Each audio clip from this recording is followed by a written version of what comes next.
Hi guys, we're here with my good friend Jen Fuller, who's actually was an amazing author. Oh my Ah, goodness, I'm telling you, the book is brilliant. I haven't oh, finished thanks, it. Kat. I'm at 113. My goodness. You guys have to check out this book. And he's a life coach, but you know a lot of people are a lot of there are a lot of life coaches out there. He's the real deal though. Thanks, Tell, Kat. tell, tell them about the stuff and how you changed their lives before we get into, you know, the the topic of the day. Yeah. Tell them about the retreat because I feel like a lot of people need to do this. They need to hear about all the awesome things you do, and that retreat is Yeah, that the retreat is well, we run a few retreats, but the retreat you're talking about is my favorite piece of facilitation to do for so many reasons, which I'll share with you. But the primary reason is because it creates real, sustainable, authentic transformation for the people who come on it. And we've been running it now since 2013. So I know this because we've taken lots of people. And we just ran it in September, October, and we got home. And then last week, the Australian clients that came all flew to one city, and we all went out for dinner a month after the retreat, just so we can touch base with them and see how they're going, because there's some big changes that happen for you, and then implementing those changes back into your life at home sometimes is a bit tricky. So we all went wow. out for dinner, and every single person a month afterwards just said, oh my, like the changes are real. It's not just that we had this great experience on the mountain. It's in the Himalayan mountains, by the way, in India, in northwest India, up in the Himalayan mountains. And they said it's not like we just had this amazing experience on the mountain and then came home and everything just went back to the way it was. It's like I see my life completely, not completely differently now, but I see and experience my life differently now, and it's enhanced. Their experience of existence is enhanced. And that just makes me so happy, because that's what I'm here to do, right? To help people experience their best life. Anyway, so that's the main reason I love doing it. But then there's all these other reasons. I mean, the town that we go to, you and I have spoken about this. The town that we go to is my second home. There's a holy family that live in a temple in the forest on the side of this Himalayan mountain up above this little village in the remote, beautiful northwest Indian Himalayan mountains. And I found this family in 1998. I stumbled across them. I was in my 20s. I was dreadlocked, barefoot, hippie, backpacker wandering Nice. around India for years. For Awesome. years, I did that. And then, and I stumbled across this family, and we fell in love. And I lived with them for a long time. And then I've been a part of their family ever since. And when I was first there, I was healing, two pieces of healing, one from a really serious motorcycle accident, because I rode around India on a motorbike for a year, and I had a really serious accident, and the healing was remarkable. It was like an accelerated healing. That's a whole other story. And I was also healing a broken heart. I'd Of course. broken up with my fiance in London, and I had a broken heart, and I was healing. And in this particular part of the Himalayas is special. There's like energetic ley lines or something crossing there. It's magical completely. Wow. And I mean, I've been through these mountains all the way from Pakistan through Nepal and Tibet and Bangladesh and India, but this particular spot is more special than anywhere else I've been. And I healed there. It was an amazing healing place, and the energy is really strong, feminine. It's a feminine healing energy, and all of the deities there, all of the ancient deities are female. They're all goddesses. So there's Interesting. this beautiful, strong, feminine, healing Mother Earth energy there. And when I was first there back in the 90s, I said to my adopted brother, Papu, I said, I've got this feeling I'm going to bring people here one day. And he's a conservationist and a trekking guide and the priest of the temple. And he said, well, if you bring people, let's pick up rubbish in the mountains. Let's go trekking and we'll pick up rubbish. That was back in the 90s. And I went, great. And then I left there, and, life happens, and I got married and became a dad and had kids and work and everything. And I think it was like almost 20 years later, and I'm a leadership coach, and I'd started my leadership coaching consultancy, and I coach leaders, CEOs and executive directors, etc. And I just had this download moment. I'm like, oh my, it's a leadership retreat, right? I'm going to take business owners and leaders over there. So I started doing that in 2013, and we designed, when I say we, my partner Talia co-facilitates with me. Your She's a mindful fiance. movement expert. My fiance, yes, I can say that now. I Correction. thank you, fiance. For those of you who are listening who don't know me, I just proposed to Talia up Yes. in the Himalayan mountains on Oh, this retreat when we were running this retreat last month. And there's a special, you've got me on a tangent now. There's a special pass up there, which is a holy pass between these two valleys. And where we go, Kat, no one goes. oh my There's, gosh. there's, there's no people where we walk. We have pack horses carrying our gear. We're camping every night. We're not staying in villages. We walk out the back of these mountains where there's just no people. It's absolutely stunning. Wow. And there's this holy pass where in the past, I've scattered my dad's ashes there. I've scattered my brother's ashes there. It's a really magical spot and special to me. And Talia and I have meditated there a lot.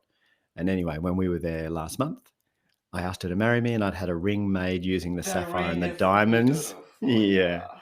from her mum's wedding ring. So I got the stones from her mum's original wedding ring and proposed. Anyway, that's a little tangent.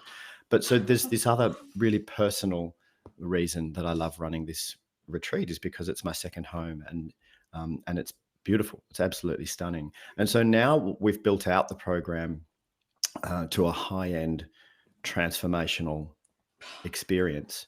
And we go to places where people can't go because Papu, my brother, who's a holy man, has access to these high altitude spiritual lakes and spiritual passes that no one else is allowed to go. They're restricted areas, so it's Oh, exclusive. And so now we're top ending it. So it's a high ticket top end experience where people fly into Delhi and they fly into opulence. So picked up in beautiful cars and staying in the nicest hotel with the best chefs and everything. And then slowly we strip away all of the stuff, which is all the so stuff awesome. that money buys. And then we strip it all away. And I teach the 8 principles to inner peace, which are the principles and the practices that I've been developing over 30 years. So we teach those principles, we trek, and then we come back down. And then before we go back into opulence, Mhm. I'm teaching people to find the intrinsic path to inner peace, right? The internal path to inner peace. So that when we then fly back down to Delhi, we get back into the really nice cars. We go and stay in the Oberoi Taj Mahal, which is like the nicest hotel I've ever stayed in the world. Mm. And we're going back into all the stuff that money can buy. But now the clients have a foundation of inner peace that is got nothing to do with material things, They're so that looking when at they it fly home, differently. they're looking at it, they're experiencing it differently. Yeah. They're looking at it differently, they're experiencing it differently. So that's the second reason why I love it. And then the third reason I love it is our altruistic philanthropic reason. So we've built a little school in the village. We sponsor some kids through school. We've put a rubbish collection program in. My brother over there has set up a not-for-profit conservation foundation, and we've been channeling funds to these social enterprise not-for-profit causes. And now with the Amazing. high ticket item, we can channel even more funds. So we're doing some really exciting things with kids in poverty there to help them out of poverty, help them get education and Oh, get food and stuff like that. So we love that I part of it. love that. You're just such a, oh my goodness, such an amazing human being. And I know you're, I like hanging out with you. yes, so genuine and always the greatest intentions. And I'm just, and you mentioned something, and this is actually something I want to talk about in today's episode. I want to talk about a topic that I'm very passionate about and very Mm, fascinated with: feminine versus masculine. yeah. And I think in today's society, women are not on the same page. Some play the traditional card. They Yep. wanna, Yeah. like, they wanna have, the man has to pay for everything, but then they also want to date multiple men at the same time, Right. which is like, wait, Right. can't pick and choose when to be Uh traditional. huh. You're either traditional and you just stick with one guy and do that, Yeah. or you're the independent women. The Yeah. whole Beyonce vibe, Uh independent huh. women thing, where Uh huh. you don't want him to pay for you, or like when you Yeah. go to LA, for example. I have going to LA. I just had a different experience at this Mm, new age situation. It's so confusing, like they don't want to go out with a man unless he's rich. And wow. so I even asked a friend of mine. I said, "What about if the guy is a good guy, but he just doesn't, like, he's young, he's still working on his skills, he's still trying to make his money, he doesn't have Mm, it yet." would, she's like, well, I wouldn't even, if you can't afford it, I'm not going to go out with him. That's, Wow. they write him off.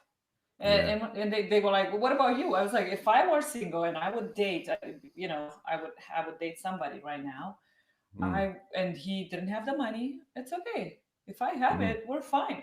If he's a good guy, and mm. I can see that that's his worth going out with. But they were like, oh my gosh, no, and super. So I think that's very, I don't know. I think that's confusing the hell out of women. I mean, the hell out of men or guys. Mm. Um, and I also don't understand why, if I'm not dating that guy, why would he have to pay for me? Yeah. Am Unless I he wanted wrong? to.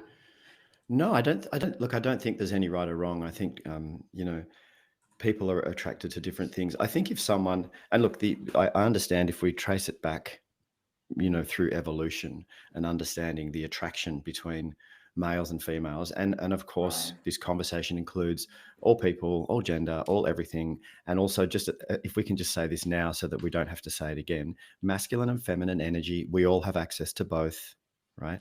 It doesn't Right. mean not every man is necessarily more masculine. Some males are very feminine in their energy. Some females are very masculine in their energy, right? So there's all different combinations. That being said, now we can just have a conversation and let's just talk about masculine men and Right. feminine women, right? So it makes it easier to Okay. have the conversation. But you can insert any combination you want.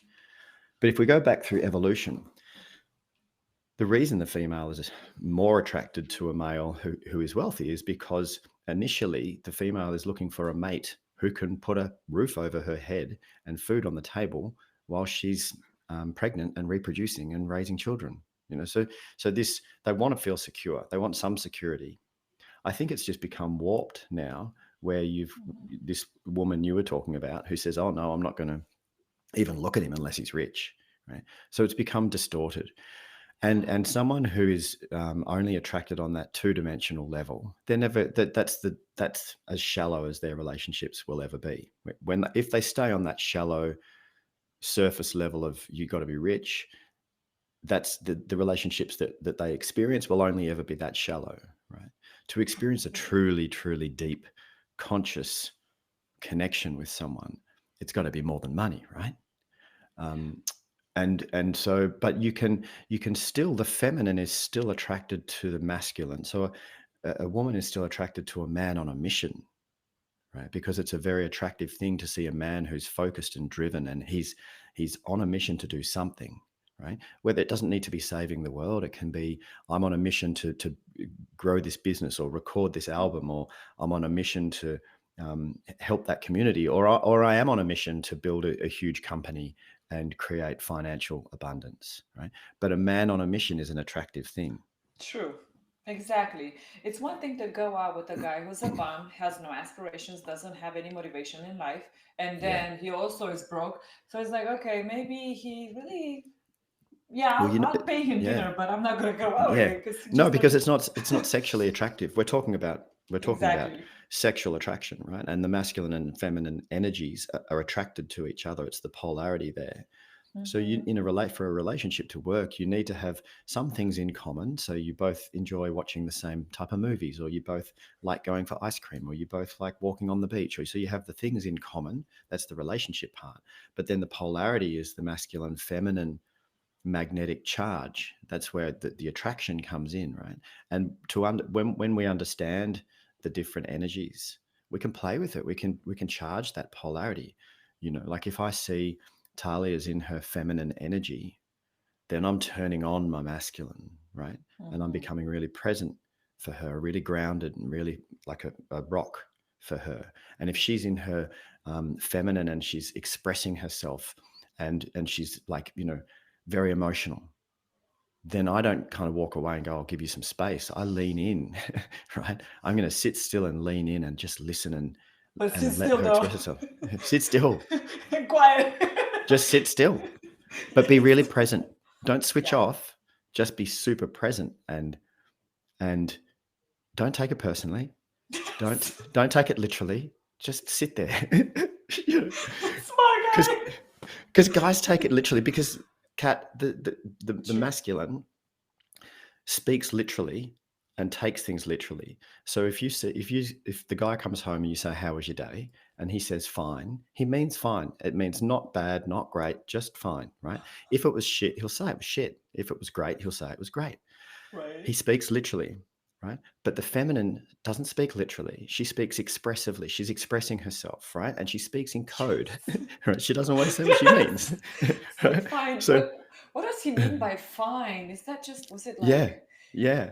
No, he just means fine. But the guy takes it personally, right? Because his woman comes home and he says, "How was your day?" and she says, "Fine," and he thinks, "Fine, great, there's no problems." But she doesn't mean fine. She means if you really care about me, you'll ask more and more to really see where I'm really at because I'm not fine actually. I'm really shitty, or I'm great. yeah, because Anyway, or when the it's feminine's so true. expressing when the feminine is expressing herself, and she says, "You never do anything for me." In that moment, she just means right now in this moment, you're not helping me. She doesn't mean never, but he hears it like I never do anything You for you. never, And yeah. do and he gets upset and he's like, "What do you mean I never do anything for you? I do stuff for you all the time." And now they're going rah at each other. It's like, oh no, dude, she didn't mean never. Yes, it's Yeah, wild.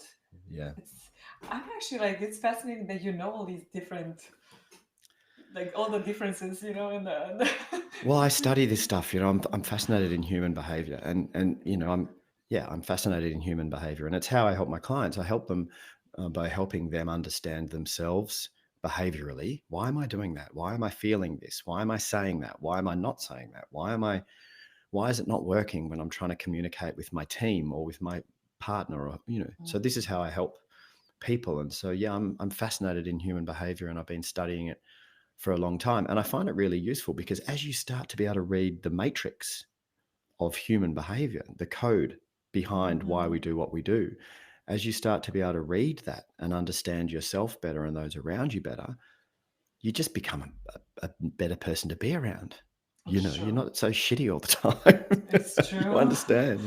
You know Yeah. how to, yes, and you can relate. I think I realize like a lot of people tell me I have a very strong masculine energy, and I think probably because mostly I am very masculine in my approach. I will be very direct, just like men are. I'm not gonna go with the if I'm fine. If Yeah. I'm not fine, I'm gonna let you know I'm not Yeah. Yeah. fine. Yeah. I'm Good. not Yeah. gonna Yeah. go Yeah. around the bush, Yeah. and I have no filter like at all. So a lot of people either love me or hate me for that, but it's just Mm. who I am, and I'm not gonna try to oh, do all this the games that a lot of women play. I can't deal with that. And Yeah. I'm actually like even I was at the conference the other day, I realized people do not approach me. I was standing there for like an hour and nobody came to talk to me. Very strong energy. Yeah. And when I talk to people, they're the people that I actually get to talk with the most are men. So I can have Uh-huh. a much longer conversation with men because I feel more comfortable Yeah. having a masculine conversation rather than Yeah. talking with women that don't understand me anyway because I'm not trying to like it's just a Yeah. different And so and it's yeah. funny, this you would have noticed this. I mean, I think that um, quite a lot of people are probably intimidated by you Yeah. because you're strong energy and you're very beautiful, and that's just Oh, straight up. thank you. That's why. And it's interesting, I find it fascinating watching the female dynamics, women with women dynamics. And me and my partner Taylor have spoken a lot about this as well. She's also very strong and beautiful, and so we've talked She about is this where very beautiful. she's well, I mean, I'm biased, but I think she's incredibly beautiful. She's also really strong, and she can Mhm. access her masculine as well, and her feminine. She's got access to both. But quite often, women are intimidated by her, and there's this energy that's like this catty kind of energy, and it's this old, deep, subconscious, wired, Yeah. this territorial threatened. They feel threatened by her, and she hasn't even done anything like you. She's just standing there, and they feel they have this threatened, intimidated energy, and this happens Yeah. between women. It's interesting to watch. It's very interesting. It's fascinating to me, honestly. And I'm always Mm. just kind of like when I sense that in a woman, I'm like, man, and I give her extra compliments because I want Yeah, her to yeah. feel. But then it gets awkward because she's probably wondering, is she a lesbian? Why is she hitting on me? I'm just trying to make her super comfortable because Yeah, I'm yeah, sensing that whole intimidation slash jealousy. I don't know what it Yeah, is, but yeah, they have something that's that's off. what it is. Yeah, that's what it is. And there's not much you can do about it. You just have to go, oh, okay. It's interesting, Kat. I used to run a woman's retreat in Bali, Mm, and and I felt really honored that women would trust me to come away on retreat for 6 days in a beautiful 5-star villa nice. resort up in North Bali. And I didn't think about it when it was just a client of mine, and she said, "Hey, Jem, I don't want to come to the Himalaya because I don't want to go camping in the mountains, but could you run a retreat in a 5-star resort in Bali?" And I said, "Sure." And she suggested to me, she said, "Look, I think you'd do really well if you made it for women." I said, "Okay, sure." So I did it, and then I ran it for years. And then when Talia and I got together, she came and helped me out. But it was interesting. I had feedback from women saying to me that the fact that I'm a man was a non-issue. It just didn't even factor because I was in neutral energy. I was just holding space. Nice. But they said they actually felt more safe to get more vulnerable with me than if it had been a female holding space for them, because there's that energy at the slight competition, or is she better than me or am I better than her? There's this comparison stuff. And they said with you, we just felt completely safe to be 100% vulnerable and go deeper than we've ever gone before. So interesting, interesting Very dynamics. interesting. Yeah. Huh. Yeah. Yeah, yeah, and how do you fix that? Like if you were, I'm putting you in a weird position right now. If you were a female, this attractive, powerful female with a lot of masculine energy, Yeah. how would you approach all these women that are so intimidated and they have this weird vibe? All you can do is your inner work. All you can do is your own inner work. So if you are creating daily practices that are around self love, self okayness, self acceptance, so that you are deeply within yourself peaceful, you're at peace with yourself, then you can focus on just giving out love energy.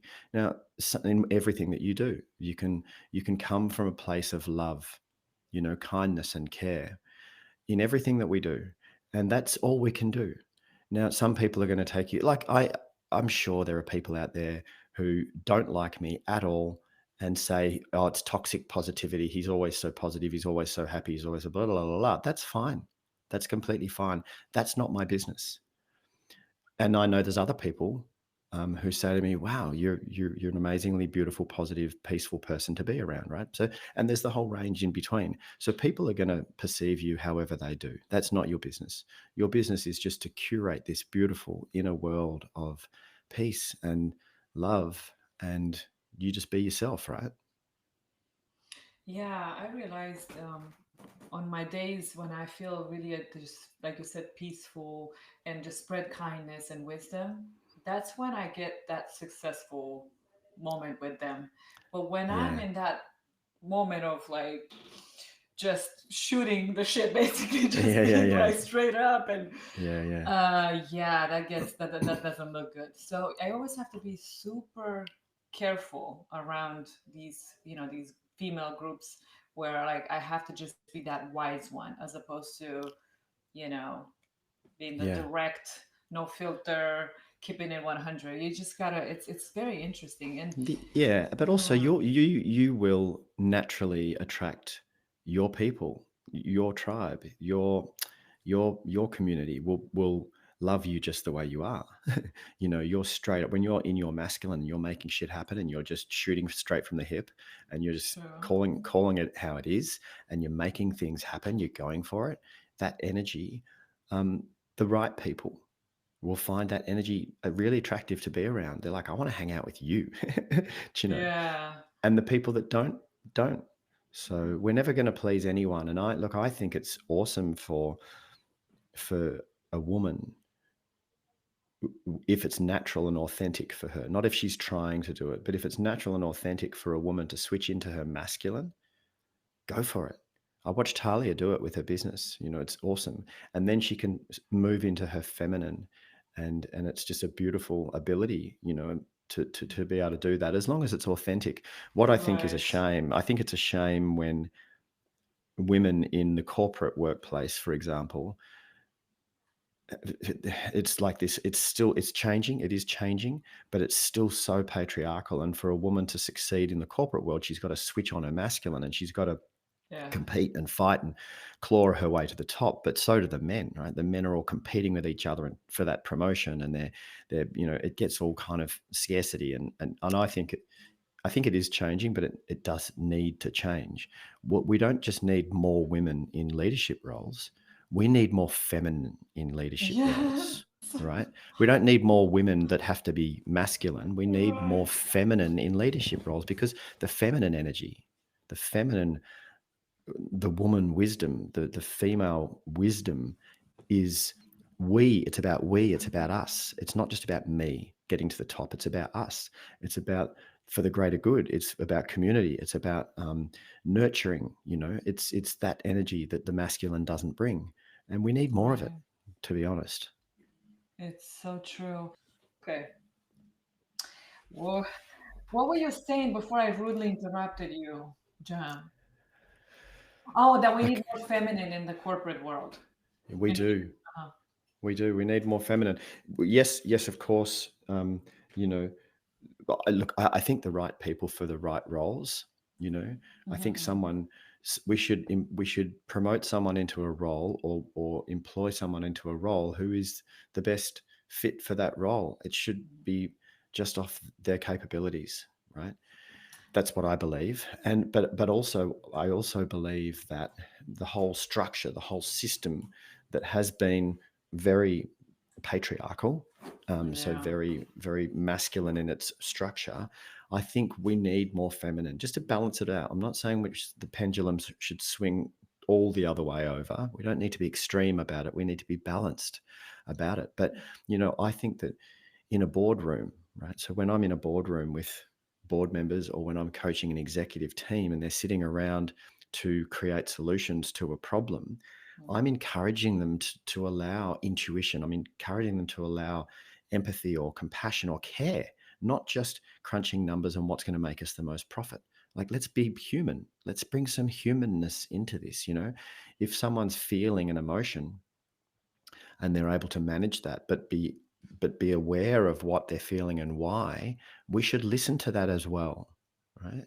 As well. Mhm. It shouldn't just be crunch the numbers, drive the net profit, and that's all we care about. What about, do you think a woman, as emotional of a creature as she is, do you think a woman should be a president in charge of a whole country? 100%. Yes. What God, that'd be if, amazing. but I'm looking at Kamala, whatever, her, Mm. however you want to pronounce that name. I'm looking at that, and she just, with the cackle and the way she was laughing, and she was just so all over the place. I don't know. I don't know anything really about her. I wasn't following your political race. I mean, obviously, I Yeah. hear what happens, but I wasn't following it. I don't know anything about her. But so I don't think that just any woman should be president. The Uh-huh. the right woman, Okay. right? But she's got to be a good president. I would want someone to be president who is going to be a good president, right? With the right And amount of feminine and it, masculine. well, with the right amount of everything. But I think if that was a woman, that would be great. But Hmm. I don't think we shouldn't put people into positions because of their sex. We shouldn't put people into positions because of their cultural background or because of their skin color. That's the wrong reason to put people in positions. We should put people into positions because they're the right person to do the best job. That's why we should put them in those positions. Right. Yes, I agree. Oh, I truly don't get me started on the AI stuff. Let's not go there. We don't need to go there. Too many other people are talking about it. Yes, and actually, I have two certificates on that specific topic because I was that fascinated. I wanted to get to the bottom of it. I was just I Yeah. couldn't really comprehend. I had too many questions, so I studied the yeah. Let's not go there. Oh, You're right. It's a okay. headache. It's a headache. Yeah, yeah, But what yeah. aspects of healthy masculine do you really appreciate from your partner? So, what aspects of masculine do I appreciate in her when she's accessing her masculine? Mm-hmm. She's like you. She just calls a spade a spade. She just not all the time, but she has the ability to just go, "It's this." There's no bullshit. There's no. I'm not guessing. Right. Um, Although when she's in her feminine, she does that beautiful feminine dance around, expressing herself emotively, emotionally, and so I get to be in the presence of that life force because the masculine is attracted to the feminine because the feminine is this beautiful life energy. She's dancing and moving, and one minute she's happy and the next minute she's furious, and then the next minute she's crying, and then the next minute she's in love with you, and then the next minute she's going, why the fuck did you do that? And it's this beautiful, it's like a beautiful storm. Yes, it's a dance. It's It's a a dance, waltz. and yeah, and when you, rather than, as a man, rather than going, oh my God, I don't get you, you're all over the place, rather than doing that, honor it, honor it and Mm, be grateful for it, because the feminine is the life force energy that fills us up. She is the beautiful wind that, makes the leaves rustle in the trees and the waves on the ocean crash onto the sand. That's feminine, and it's beautiful. It's life. So when, if rather than just getting confused and going, I don't get you, because the masculine is just this steady kind of emotionally kind of plateau, and then goes from 0 to 100 and loses their temper and gets really, really angry because they don't mm, know the middle ground, right? Because they're just even, they're getting annoyed, getting annoyed, getting annoyed, and then all of a sudden they're furious, right? So mhm, just understanding these dynamics a little bit more just makes it easier for you to be more aware in relationship, you know. mhm. I like that. Oh, that is so good. I was at a restaurant the other night with a bunch of guys, and there was this dish, and all of them, all the guys, I was the only female, all the guys were saying, this is a sunflower seed. Uh-huh. I was like, no, it's a pumpkin seed. And now Uh-huh. it turned into all of them against me. And I'm like, nah, hell nah. Get the chef. So the chef came, and guess what? I was right. A lot of Uh-huh. the girls, the waitresses, were like, just let them win. Just let them win. You're a Yeah. girl. I was like, hell no. I No. know I know I'm right. This is a Yeah. pumpkin seed. If I know I'm Yeah. right, I'm gonna. So would you consider that being like a masculine energy or? No, that's ego. That's ego. Because our ego, You ain't lying. yeah, ego, Oh, ego I have a needs to lot be of right. that. Ego needs to be right. It's one of the things when we know we're right and we're going to prove we're right. That's our ego. Huh. And that's okay. Sometimes it's important. Like just say for example, you and some friends were going to see a play or something. You were going to see a show, right? And the Mhm. date got changed. And your friends are going, okay, we're going on Friday to see the show. And you're like, no, no, no, the date got changed. It's the following week. And they go, no, it's not. And you go, it is. And they go, it's not. And you go, oh my God, I'm going to prove it to you. And you show them, right? Now, that's good because you don't want your friends to turn up on the wrong date, right? So it Right. makes sense that you're doing it. But that little feeling that you get inside of, I knew it, I knew it, I knew I was right, that feeling, that's ego. Yeah. And they were looking at me like, dang, we're some losers. We let her win this one? Yeah, yeah, But yeah. she And always wins. she always wins. Cat always wins. Dang! Ooh-wee.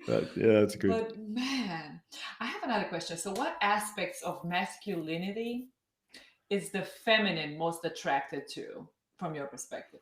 Mm. Um, the strength, the Mm, focus, the drive, the presence. When masculine is functional, like healthy masculine, can be really present. I remember when Talia and I were first falling in love, she would just be like, I'd take her out for lunch, and when mhm. we were having lunch, she was the only thing that existed in my world, and she could feel it. She could feel that all of me was there with her. Nothing else was in my mind. I was just present with her, and she felt so loved. She's like, oh my God. And But when the safe. time, and safe, but when the time came for me to go on my mission, like if I had a meeting with a client, and I'd be like, baby, I love you, I gotta go. And I'd pay for lunch and I'd leave. And she's like, oh my God, you've just gone, you've just left me. And at the start she was like, oh, why are you not spending all day with me? Why are you going off to do these things? And then she realized and she went, oh my God, that's really attractive. He's on a mission. He's off to have a meeting with a, CEO of a company, and that's attractive, right? Hmm. So when the man is with his woman and he is completely with her and she feels held, that's really attractive. And then when he says, right now I've got to go and do this because I'm on a mission to create this whatever, she's like, oh wow, that's my man. And Hmm. also with Talia, I said, I'm going here, this is what I'm creating, this is what I'm building, this is the future that I am creating, and I'm taking you with me. It's almost like putting her over my shoulder and taking her Huh. with me like the old days. And she will tell you this. She finds that really attractive. Her feminine Interesting. finds that really attractive. So I it's like not that, and I could sexist. agree. Yeah. Yeah, but what happens if, for example, you guys were supposed to be somewhere for a couple of days, Mm, on a holiday or something, yeah. and all of a sudden you say, "Oh, I have to go." She's not aware of this new sudden, change of plans. I have to go. I'm out. I've never Eh, done that. Would she still find that attractive because you're on that No. mission? No, no, no, no. No, I've never done that. I've only ever gone, I need to go and do this when that was something that we knew that I was going to do. When I take us away, I book all our holidays. I book everything. I make everything happen. She just gets in the car and I drive her to the airport, and everything's organized. And she loves that. I make decisions. That's another thing Yes. too. The feminine is attracted to her man or his man, depends. But the woman is attracted to the man when he makes decisions, Yes. you He know. And books, he plans. Yeah. yeah, I've booked a restaurant. I've booked a restaurant. I've organised a babysitter for the kids. We're going out. Where are we going? Here. Oh my God. And Yeah. I never used to get this in my past marriage. I didn't understand all this stuff. And, Okay. I wouldn't make the decisions. It's like, she'd go, oh, can we go out for dinner? I'm like, sure. Where do you want to go? And she goes, I don't know. Like, I and I'd say, where, you just tell me where you want to go and I'll book it. She's like, and I didn't know, but she wanted me to make the decision. Right. Um, Yes. The so yeah, man has that's to something. lead. Yes. Lead, lead. Not all the time, Yeah. but sometimes. Yes. Sometimes make Yes. shit happen. Like Don't I boss get her around now. no, don't boss her around, but make shit happen. Like if you looked at our calendar in the next 12 months, I've got time booked in for us. I've got trips booked always. Oh, So I can look at the nice. calendar. I can say, hey, baby, keep this weekend in February, keep it free. Okay, Mhm. block it out in your calendar. I'm taking you away. And she's like, oh, you know. Yes. Oh, yes. That's Yeah. awesome. Yeah, I think if you book something and disappear on someone and do all that kind of stuff, and it's also like how you leave is not also the fact that you leave, but how you leave is another important factor. Like it's Yeah. those are definitely. Yeah. Mm, So maybe back to your question of what does the feminine find attractive in the masculine? It's strength and strength. focus, direction, presence, being present, making decisions, Mm, and holding her so that she feels safe. That's something that Talia said as well when we were at the start of our relationship. She was saying, I just feel so safe with you, you know, and mhm, that was just energetic. It wasn't because I was saying anything or doing anything necessarily. It was just in my energy, mhm. holding her. Hey, another nice little trick. Anyone who's listening to this, try this with your partner. When you're up close to each other, so if you've got your head on his chest or you're up close, breathe in time. Just sync your breathing. Breathe in time with each other and notice Hmm. what happens energetically. It's a really Really beautiful practice. Yeah, yeah, yeah, yeah, interesting. yeah, Okay. yeah. Yeah. It feels I. nice. Hmm. It's a tantric practice. It comes from tantric yoga. Another really nice thing to do is just sit in silence and just look into each other's eyes. Hmm. Just like that, Just stare like. that. Yep. Don't you can blink. You can blink. It's not a staring Okay, wait. contest. It's not a staring contest. Just sit and look into each other's eyes in silence. Now, most couples can't Yeah. do that. They're like, oh my God, I can't do that. That's like weird. And I'm going, Yeah, I'm wow, gonna laugh. this is you can laugh, but this is your soulmate. This is your closest person. This is your person. This is your other half, and you can't sit in silence and just look into each other's eyes. Anyway, so you start to get used to it. Tyler and I do it regularly. And it's beautiful. It's really beautiful when you just Mm. soften and let them see you and you just allow each other to see each other. It's such a beautiful, beautiful coming together. It's really nice. Thank you. Mm, Wow. mm. Yeah, I love the idea of softening. I feel like, when you go through and go in life, and there are so many things, just you become very gruff and rough around the edges when you just Yeah, go through a lot of stuff in life. And then yeah, you just kind of become very masculine. It's hard to soften. And after you kind yeah, of look back and you're like, man, I need to go back to when I was a child and I was this pure, innocent, soft little girl. Like, yeah. how do you go there? Choose some music. This is how you can go there. Hmm. Choose some music that is, you know, beautiful, softer, feminine music. Hmm. This is for the woman, right? Put it on at home and dance when no one's Hmm. watching. Just let your body be moved by the music. Now this is another tantric practice which is really cool as well. So get the masculine and the feminine. So Okay. let's just say it's a heterosexual couple, and the masculine is the man and the feminine is the woman in this example, right? Hmm. So the man stands still, just stand still facing your woman, and the Hmm. woman facing your partner, but move. Just let the music move your body. And as the woman moves, as she moves to the music, and the man is standing still in front of her, you watch the attraction go up. The sexual energy starts to charge, right? Don't touch each other, don't break the charge. Like she just keeps moving in front of him, and the man, you stand still and just stay present with her. And yeah, it's a great way to charge the sexual energy. Very. Oh my goodness, the bombs. Just keep dropping. Wow. Yeah, Oh my yeah. goodness. And I'm not even paying you for all these amazing tips here. What? This is the stuff we teach on our relationship retreats. We Wow. run relationship retreats and we share this stuff. I really need to find a way to come next year. Yeah, Seriously. yeah, It's this I need this, like, you're just even just this friendship, like we're talking together and I'm like, my goodness, I get recharged and you keep me yeah. like, oh, this inspired me so much. It's so amazing. Oh, that's really Yeah. lovely, Kat. Yeah, look, it goes both ways, and that's what a friendship's about, right? And Thank you. and even though it's from opposite sides of the earth, that's what a beautiful friendship's It- for. You both yeah, charge each other. it is. Yeah. What do we were mentioning earlier about, the whole men doing all these manly things, the chivalry, right? Does Yeah, yeah, yeah. chivalry really need to be a thing of the past? What do you No, think? no, I don't think so. I'm an old school romantic. I think you and I might have been having this conversation on the phone not long ago, and I was Yes. sharing with you about my 18-year-old son. So I've got a 20-year-old and 18-year-old sons, and Talia has a 17-year-old girl and a 15-year-old boy.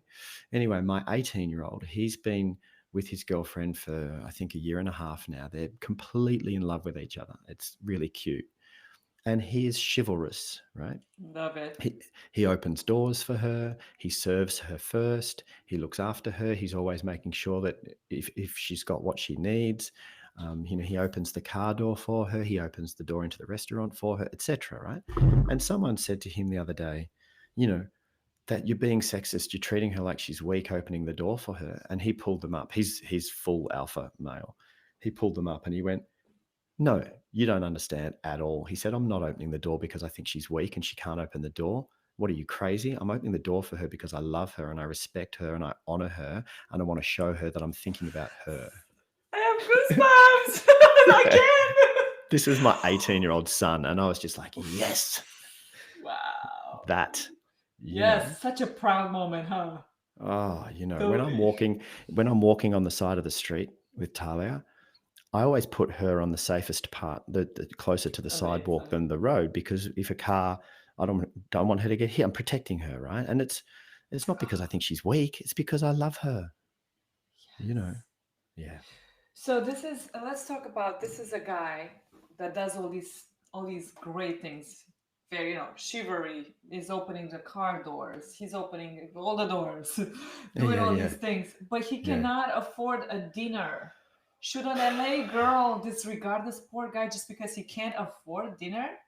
Yeah, well, I mean, But he's a no, great I don't guy. know. I don't think so. If he's working hard to try and improve his situation, if he's working hard to try and make things better, and you are attracted to him, be with him. Be with him. You never know. He might turn out to be the knight in shining armor. His startup that is struggling might end up becoming a multi-billion dollar business. Who knows? You never know. But it's not about the outcome. It's about the fact that he's actually working hard and trying. When Talia and I fell in love, I had only just started my leadership coaching consultancy.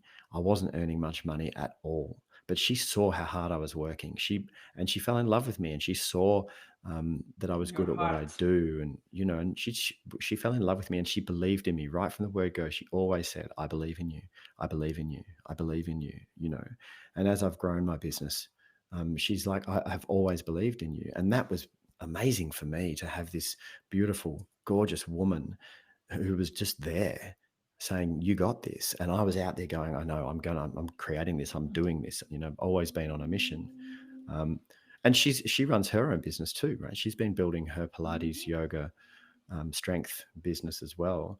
And she's sitting in the next room now, coaching couples on birth education. So she's doing hypnobirthing with these couples next in the room next to me right now. So she runs her own business, and I believe in her. And when she's running her business and she needs to put her masculine on and go and make things happen, she does. And then when we're together, she softens into her feminine. You know, yeah, it's beautiful. Yes. It's beautiful how women can, you know, how feminine they can get when they're comfortable and when the Yeah, man has that yeah. energy. Yeah. Yeah, they have to feel safe. If the woman doesn't feel like the man's got it, she can't drop into her feminine. If the man is not out there taking action to make shit happen, then the woman's like, well, what are you doing? Do I have to do everything? I've got to be the masculine. I got to make shit happen. I got to run the house. I got to raise the kids. Yes. I got to run my own business. I got to earn all the money. And now, so now she's doing feminine and masculine, and the attraction goes. So she's not Right. attracted to her man anymore. She's like, I don't find you sexually attractive. And he's like, why don't we have sex anymore? She's like, because I'm not attracted to you. He's like, why aren't you attracted to me? It's because you're not getting up off your ass and doing shit, mate. Yeah. You got to go and fucking. Do you know what I mean? Oh my gosh. And that's the thing. You know what's even worse? When she has a full-time job, cleans, cooks, does the Yeah, laundry, yeah, yeah, even takes care of the pool and the yeah, trees and the gardening yeah, and everything. But then yeah, he calls her masculine. It's like, wait, what? yeah, yeah, yeah. I know, What? right? Wait a minute now. Seriously? Yeah. No. Yeah. Look, Talia and I are we're old fashioned in a lot of ways. I mean, we're obviously modern in ways, but also we're old fashioned. If there's something to be done, like fixing the gate or chopping the wood or taking the bins out or whatever, I do it. I love doing it. And if she's like, baby, can you build me a shed? I'm like, yeah, I love building sheds. And I get my tools out and I build a shed. And I'm out in the sun building a shed, and she's inside cooking us some food, and she looks out, she's like, oh my God, you're hot. She finds that really attractive. Yeah. And people go, that's sexist or old fashioned. I'm like, well, call it whatever you want. It works for us. We love it. But that doesn't mean that I don't do it with other things as well. I vacuum the floors, I fold the washing, I cook, like we do. It's not like I won't do certain things. I'll do anything she wants me to do. All I'm talking about is the charge, the attraction. When I'm out there with a Right. power tool and I'm sawing wood and building and hammering and drilling and stuff, and she's like, "Wow, Things that's hot." I would do. Yeah, yeah, right. That's the stuff you would do. Yeah, Yeah. I mean, who else? Someone's got to get it done. someone's got to get it done. Yeah, yeah, Wow. Yeah, yeah, yeah. I think I really I understand that. Like you have to I'm not inherently like traditional, but I'm not the independent woman. I'm somewhere in the middle. Like I can Yeah, understand both ways, and yeah. I think it's just as long as you have the healthy, you gotta just be healthy about it. Be healthy about Or it. if you're traditional, just be all the way traditional. Just don't confuse people with sometime I'm traditional, sometime I'm not. I'm Yeah, traditional on this one only when he pays, but I don't want to be with him only. right, You right. gotta like I don't like confusion. That's the thing No, with this whole no. feminine, masculine, paying for me, Yeah. not paying. Yeah. I'm old school in terms of monogamy. I only want to be with Yes. one person, and we've got friends that have open relationships, but 9 times out of 10 they don't work. It just gets too much. It's just too confusing. There's too much energy and there's too much to navigate in terms of, Right. jealousy or attraction or da, da, da, da. And some people make open relating work, but most that I've seen anyway, most don't. And I just don't want the extra drama. I just don't want extra drama. There's enough drama going on in the world, for crying out loud. You know what I mean? We don't need to create more drama. And True. I'm happy just with one person. Yes, I agree. If I, yeah, definitely. That's not even, no, yeah, Yeah. I wouldn't even. Yeah. Definitely that. And then if I do have to pick between the independent and the traditional, I would definitely, if I have to pick one, I would go with the traditional. Yeah, yeah. I mean, look, Talia's completely independent. She grew up as a single child, in a place where there were not many other kids around, and she became really independent. And she was, looking after herself from a very early age because her mum was working so hard and so busy, right? So she's super independent and she can do everything. She runs her own money. She runs her own business. She doesn't need me, which is great. That's amazing. But she likes to feel that I can take her I think that's, yeah, metaphorically. that bonus. That's like, she appreciates you even more because when you don't need Yeah, somebody, but he still adds value to your life, that's when you're like, oh my gosh. yeah, yeah, yeah. So look, I think, um, for men who are not sure, who are getting confused in these days when these terms like toxic masculinity get thrown around, and our boys are growing up going, "Shit, is there something wrong with me? Was I born toxic?" Which is just crazy. It's just such a damaging term to use.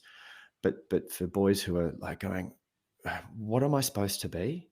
I don't. I'm Right. not. Yeah, shouldn't be like this, but I don't want to be too like that, and they don't know.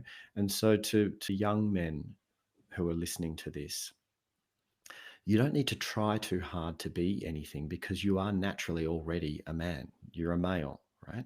You just need to stop trying and listen in to your natural state of being, right? still still yourself, meditate, right? Create a practice of mindfulness meditation. If you have a daily practice, even just a few minutes a day, but I meditate for 20 minutes each morning. If you create a meditation practice, you are teaching yourself to come to this place of stillness, right? So when you're not taking action out there making stuff happen, and then you come home and you sit in your stillness with your woman, that's a man. Do you know what I mean? Does Hmm. that make sense? Oh, it makes perfect sense, especially since you mentioned a lot of that in Uh-huh. this book. And if they read it, they Yeah, would they would have it'll help. a It'll help. they would really get a lot of help. Yeah, Yes, I like that because they are confused. Men these days, and a lot of I have a lot of, like I said, a lot of friends that are male and they're single and they're all complaining. They're all saying it's very hard these days. uh-huh. It's very, very hard to find a good woman. It's hard to find someone that would, that you want to even marry right now. Like Yeah, it's yeah, yeah. Gee, I feel like I got so lucky because I've got lots of single friends as well, and and they say the same thing. So yeah, look, it's tricky times. It is tricky times, but if you break it right down into its most simple, to keep it simple for the masculine, Mhm. if you don't have a mission, like if you don't have something that you're trying to achieve, find it, make it up, have a think about, what am I passionate about? What do I care about? right? What is it that I'm actually try and find something that you care about, something that you're passionate about, and get on a mission, right? So Mhm. you've got this mission, and then when you're not, when you've finished your mission for the day, you've finished work and you've come home and it's time to eat and rest and replenish, then come home and practice being still within yourself. So you're either on a mission or you're still, you know, and when you're still, be there for her, make it all about her, right? Mhm. When you if you're single and you go out on a date, you are making it all about her, right? Don't let it be about you. Ask her about her. What does she care about? Where does she come from? What does she get excited about? What upsets her? Where did she grow up? What music is she into? What books does she like? Do you know what I mean?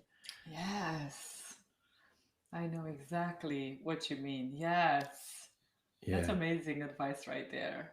Yeah. And Do so you just keep it simple. keep it simple? Do you think you mentioned something earlier about toxic masculinity? Andrew Tate is too masculine. Do you think that's toxic masculinity? Is that what would you describe? I don't like using the term toxic masculinity. I Okay. think, I mean, Andrew is who he is, and there are some, there are some aspects of the way that he is that I think serve a purpose. You know, he's focused and he's direct and he's no bullshit and he's determined and he is hardworking and he is, he's kind of ferocious. Mhm. Um, so there are aspects that work, but also there's aspects of him that I personally don't like, and and actually more than don't like. I really um, repulsed by some of his behaviours, the way he treats women, and Hmm. I don't think you need to be misogynistic to be masculine. You don't have to put women down. You don't have to tell them they should stay in the kitchen. You don't have to tell them that they should know their plate. You don't have to be like that to be a man. I've never ever been nasty or mean or cruel or told a woman what she should or shouldn't do ever. But You he's know? Muslim, so maybe that's why. Yeah, It's a but very so my masculine has never felt the need to tell a woman what she should do. Do you know what I mean? So and Talia finds me very man. She finds me to be I'm very masculine for her, right? You don't need to be mean. You don't need to be cruel. You can still be kind and be a good strong man. Mhm. Would you say that Hollywood is? So I watched a movie last week. Was it? I have to figure out what the name was. But in this movie, they filmed the movie in Europe, and then there's this. There are two couples: the American couple and a European couple. And somehow the European couple were trying to kill these people and get the son or something, get the money. He the guy, the American guy, is hiding in the closet for like an hour holding a hammer.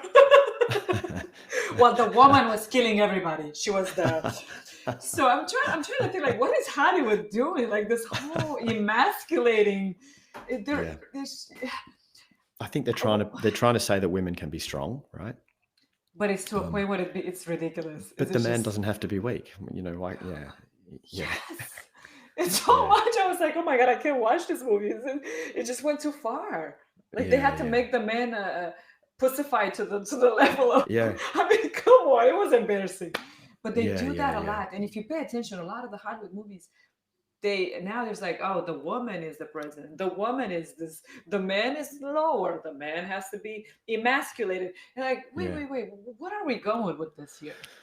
Yeah, it's like that. It's just like we were saying earlier. The pendulum is swinging, and it goes to the other extreme. And I think we can be somewhere in the middle, can't we? Be somewhere in the Yes. middle.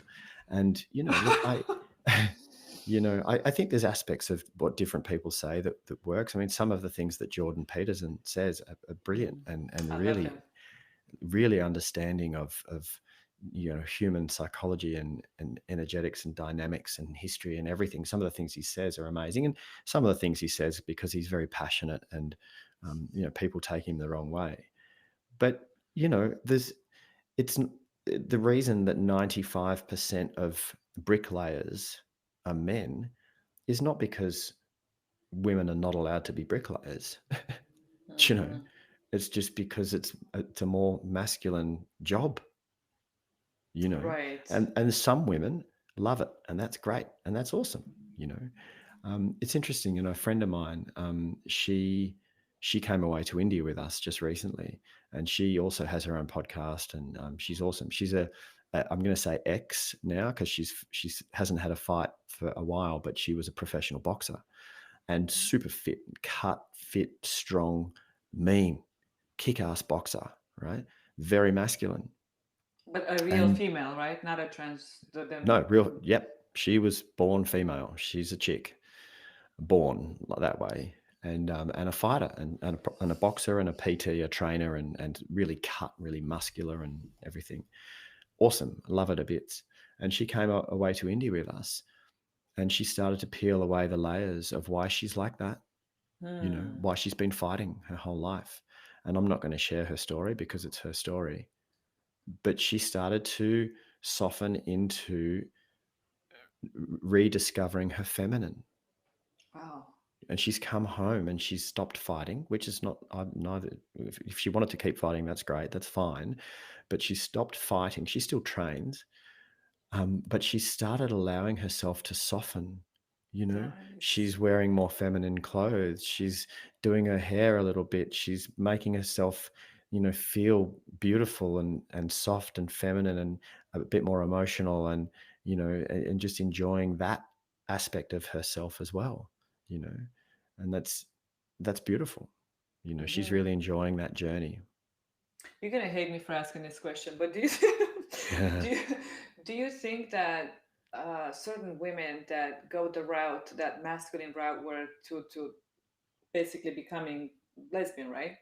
Do you Yeah. feel like there's something wrong there? Do you think like maybe they went through some stuff that made them switch to a complete masculine? And what are your thoughts on that? No, no, not necessarily. No, I mean some people, yes, some people, no. I've got lots of gay friends and lesbian friends, and they were just born gay or lesbian, right? So the sexual attraction to the opposite gender or to the same gender or whatever, that I think people are just born like that. Mm. Some, but also there are some people who switch because of their experience in life, because of their trauma. Yeah, so there are people who switch. There's both, you know. Some people are born naturally, some males are born naturally more feminine, right? I've got a lot of access to feminine energy. I was just born like that. I was a really sensitive boy. I was quite an emotional, sensitive boy, and I can access feminine energy really easily, right? That doesn't mean I'm gay. I'm not. I'm heterosexual, but I can access feminine energy. It means that I can sit in a room with a bunch of other feminine energy people, whether that's women or men, and sit in conversation and talk about things that they like talking about, right? That's easy for me. Whereas some women are born naturally more masculine. They're just naturally like that, you know, and it's not because of trauma, it's just because of the way they are. But with this friend of mine, she experienced trauma when she was little, and it made her have to feel like she needed to fight and become a fighter and become so strong that no one could ever hurt her. You know, and she says Wow. that she openly talks about that. So the answer to your question, Kat, is for some people yes, and for some people no. Wow, you have so much wisdom. Only you can give this kind of just brilliant answer. Like, wow. And what about they can if, say, what are your thoughts on transgender in sports? So, a male, born male, is Yeah, now a female boxer. yeah. Is that a yay or a Then nay from you? there needs to be a new category. There needs to be a category that's open for anyone, Okay. right? I don't think it's fair for a person who was a man and then, as an adult, changed to a woman and then goes and competes in women's sports and starts breaking all the world records and starts winning all the gold medals and starts winning everything. I mean, that's just ridiculous. It's It's not ethical. so stupid. So have another category. Have an open category where it doesn't matter what you identify with. You can identify as a cat. come and come and throw the javelin and meow like a cat if you want. Right? open open it up. Just have an open category where anyone can go for it, right? But you should also have women's sports, and you should also have men's sports. I mean, look, let's just be real, right? On average, not at the extremes, on average, there are differences between men and women. And that's beautiful. It should be like that. On average, men are stronger. Men Physically. can't men can't have babies, right? Women are more emotionally intelligent than men, right? It's just on average, that's just the way it is. And that should be beautiful. That should be revered. It's like you can't have day without night. You can't have yin without yang. You can't have, you know, happiness without sadness. You can't have one without the other. We need masculine and feminine. We need them to be different, not the same. If we're all the same, then the whole thing doesn't work, you know. It's true. But if you have one category, say for the other, however you want to call that category, Yeah. um, shouldn't that be broken into more categories? Born female became male category. Born male became female category. Born human became cat category. And Yeah. all this craziness. When does this all end? I And just not think to have one open, just one open, because it gets too silly, you know. Like, what are we going to have an Olympics for one of the letters out of all of the LBGT? I mean, I can't even keep up with all the letters, I and don't that is, know. I'm not being disrespectful to anybody, Me right? neither. See, this is the interesting thing. People will hear me now and go, "You're disrespectful," but you haven't even met me and you don't know me, so you can't say that. I'm not Oh, disrespectful. you're You not. ask anybody that knows me, I don't disrespect anybody, right? But just because I don't know all of the letters of a progressive labeling of people, like all of this labeling stuff, to me, it's like, can we just come back to being people? And I will judge you based on your character, Hmm.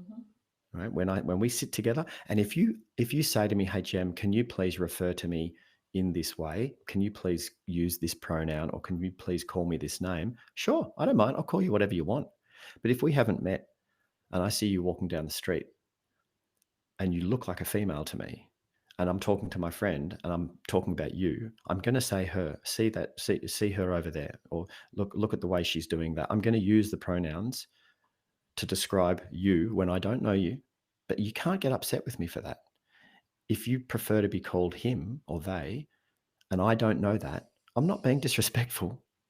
But if I meet you, if we sit down and we're having a coffee together and you say, "Hey, can you please refer to me like this?" Sure, fine. I'll call you whatever you want. It's not important to me. I think we're actually wasting way too much time getting offended by Yes. for crying out loud. Small I saw this details. I saw this t-shirt the other day, Kat. I saw someone wearing a t-shirt and it had just two words on it. I'm offended. Yeah. I'm like, Whatever it is, yes. oh, I hope you're joking. I hope you are taking the piss, because I want to get a t-shirt made. I want to get a t-shirt made saying I am not offendable. Oh, yes. You can call me whatever you want. I will not be offended. You can speak to me however you want. I will not be offended. That's about you. It's not about me. I know who I am. You know, you can call me she if you want. I actually don't mind. You know. Oh gosh. Yeah. Yeah, Seriously. yeah, you're that kind of guy that just I'm I'm safe with I know who the heck I am. I've done my work, my Yeah, inner yeah, work. I don't. yeah, Yeah, this yeah, is yeah. none I'm of this doing is. doing the inner work.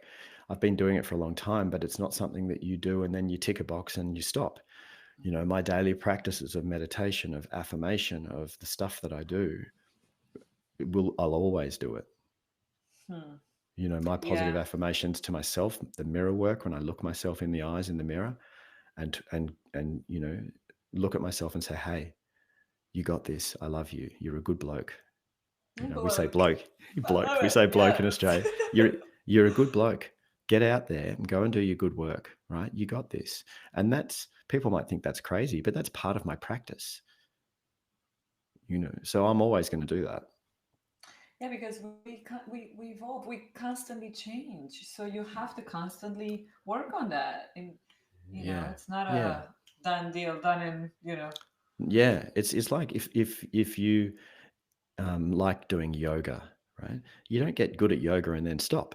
Right. You keep doing yoga because it's good for you, if it's good for you, right? Or for me with meditation, I'm not going to stop meditating because yeah, I get it, I understand it. No, it's the doing it that's the healthy Mm. bit, right? So it's it's with any of this stuff, and so I think having a practice of self okayness, being okay with yourself, not thinking that you're better than you are, and not thinking that you're worse than you are, just being honest and going, well, this is me, this is who I am, and I'm okay with that, you Yeah. know.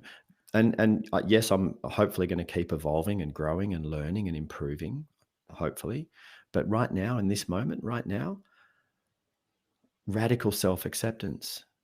I'm I like that. exactly precisely who I should be in this moment, right here, right now. And how do I know that's true? Well, because reality told me. Because here you are, just like this, just the way you are right now. So apparently, that's exactly the way you're supposed to be. Because there you are, right? And when we come to this place of radical self acceptance and then love, then it's not about narcissism. It's not about making it all about me all the time. I'm doing the work to be okay with me so that it's not about me. So that when I'm in relationship with you, it's all about you. I can see you clearly because I don't have all the static in my head worrying about am I good enough or am I this enough or does she think this about me or that about me or what. It's not about me. I'm okay with myself. Then I can make it all about you, right? And then Hmm. our relationships go through the roof, you know. Hmm. I love that. I realized like the midlife crisis. Yeah. It's another thing. Doesn't have anything to do with the topic of the day, but maybe it does because it's maybe Yeah. men Yeah. deal with it differently. But it's kind of interesting. One day you're the hot girl in the room, the next day nobody notices you, and it Mm, messes with your mind a yeah. lot. Yeah. Have you had your midlife crisis yet? And if yes, how did you deal with that? How did you get past it? Yeah. I certainly had mine. I refer to it now as a midlife awakening, Hmm. um, a midlife opportunity. But it was a crisis. I lost my corporate job. I lost my marriage. I lost my house. I gave her everything because I didn't want to fight over anything. And so, and I had almost completely lost hope, and I had almost completely um, lost hope in myself. I'd hit Wow. rock bottom, and luckily I had my two sons who were at the time. This is 12 years ago, so they were 8 and 6 years old, and I had those two boys there, and that's what got me through because I had to get through for them because they needed me, right?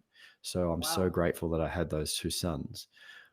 But yeah, I've had my midlife crisis, and then I had to do the work.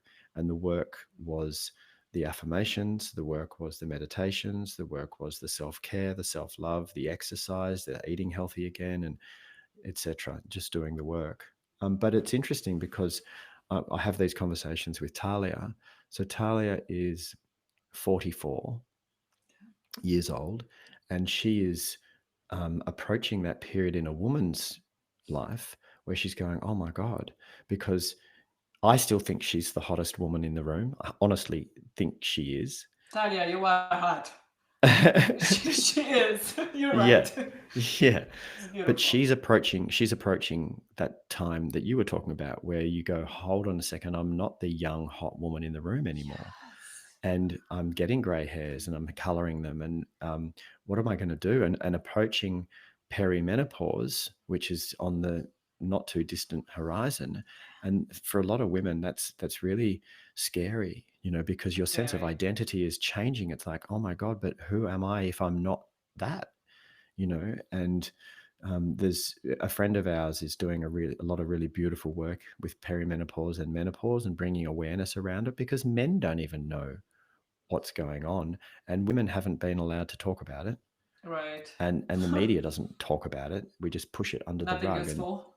pretend that it's not happening, and but it's and look, I don't know, obviously I'm a man, so I don't know, but I'm very close to my woman. We talk about everything, and so I know from being her partner what she's looking at approaching, and she does a lot of work with women, so she supports a lot of women through menopause as well. But yeah, it's a shift of identity, isn't it? It's like, who am I Yes. then? Who am I now? But we do Right. get to re-identify. You can consciously re-identify. You know, I've had identity crises a couple of times in my life where I didn't know who I was. And you don't actually die. You know, you do just have the opportunity to create a sense of who you want to be, you know?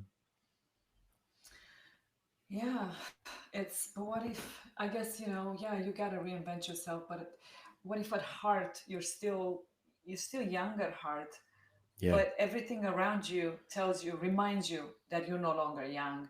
And it's very hurtful. Like, for example, this young friend of mine came and said, "Oh, that's you in that video." Well, I had filtered the video, but still, Uh-huh. Yeah. but still, it's Yeah. like, man, dang. Okay, thanks for the reminder, homeboy. It's Oh, like, oh yeah. my gosh. Or, oh, I started talking to you because you were just cool. Uh, What? It's like yeah. when people tell you that and you're used to being, you were always told, like, oh my gosh, you're like so pretty, or all these different Yeah. compliments, and all of a sudden you get no compliments. People are Yeah. just pretty much like, you're one of the boys. You're it's like, oh my Yeah. goodness, who is this person? Who am Yeah. I? Yeah. It's interesting, you know, as we get older, we need to keep nurturing our sense of identity, who we Mhm. think we are. You know, look, I find a really beautiful foundation for a sense of identity is is your character, the person you aspire to be. This is your core values, and there's a really beautiful, easy exercise to do this. Right. So what you do, Kat, is you imagine that imagine you're a fly on the wall at your funeral, right? So you imagine you can see your funeral, and a loved one is standing up and they're reading out your eulogy, right? And you imagine, what would I really hope to hear them say when they're describing me, right? Not what do I think they would say, what would I really hope to hear them say? And you write these words down. The words that you write down, these are some of your core values.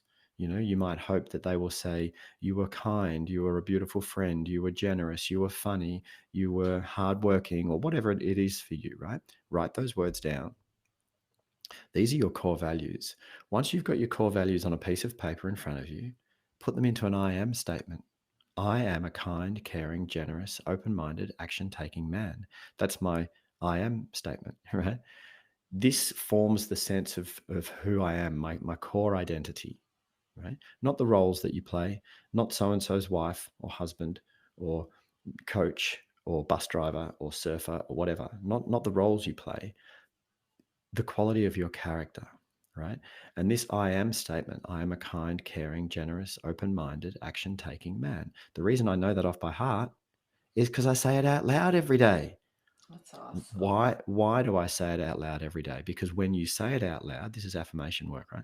When you say it out loud, the corresponding neurons fire together, and over time, they create a little neural highway. You are literally brainwashing yourself, consciously brainwashing yourself. And you can do this with any of your beliefs, like, I am enough, right?